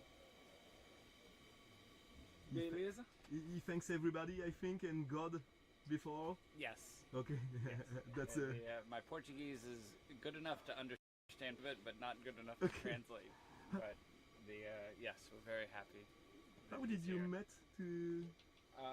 I ran the little backyard last year, finished 24 laps, and then after we watched the World Championship in each country, and we saw Hene, so we invited him to come up.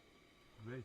And today's my birthday, so that's why. That's why it's okay. That's why we're How old are decorating. you? Amanhã. 53. Já hoje. Happy birthday. Oh, thank you. Great. Thank you very much. All right, thank you. Valeu. Obrigado. Obrigado. Valeu.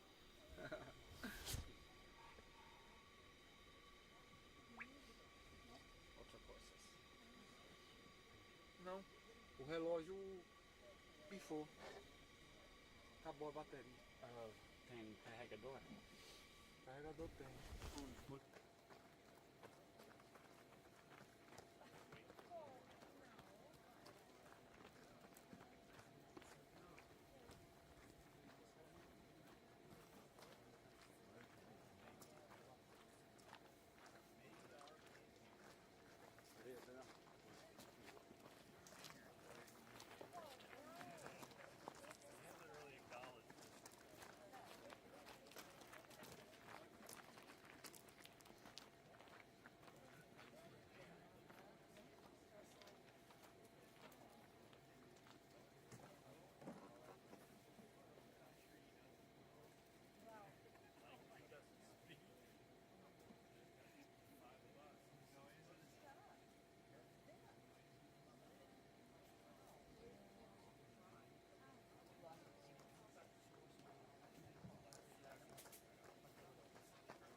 Is everything okay, Christian?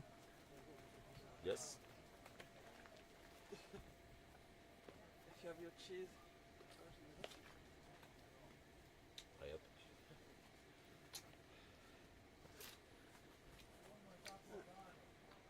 I'm eating a little bit before I sleep. Yeah. So I can, process the food.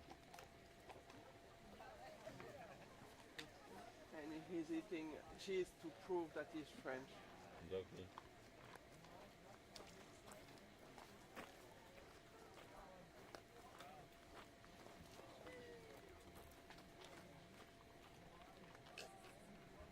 Il y a un petit aussi sandwich de turkey si tu veux. Beef jerky, c'est bon ça. Souvent,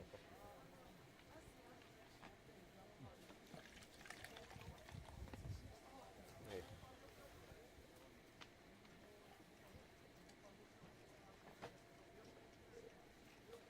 Au dodo. Allez, go.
Ouais, t'inquiète, j'ai le timecode qui est ajusté, donc je joue en temps réel.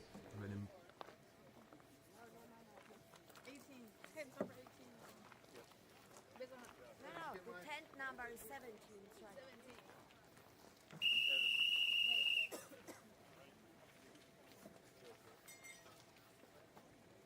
No headlamp around? No, not needed.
Tak.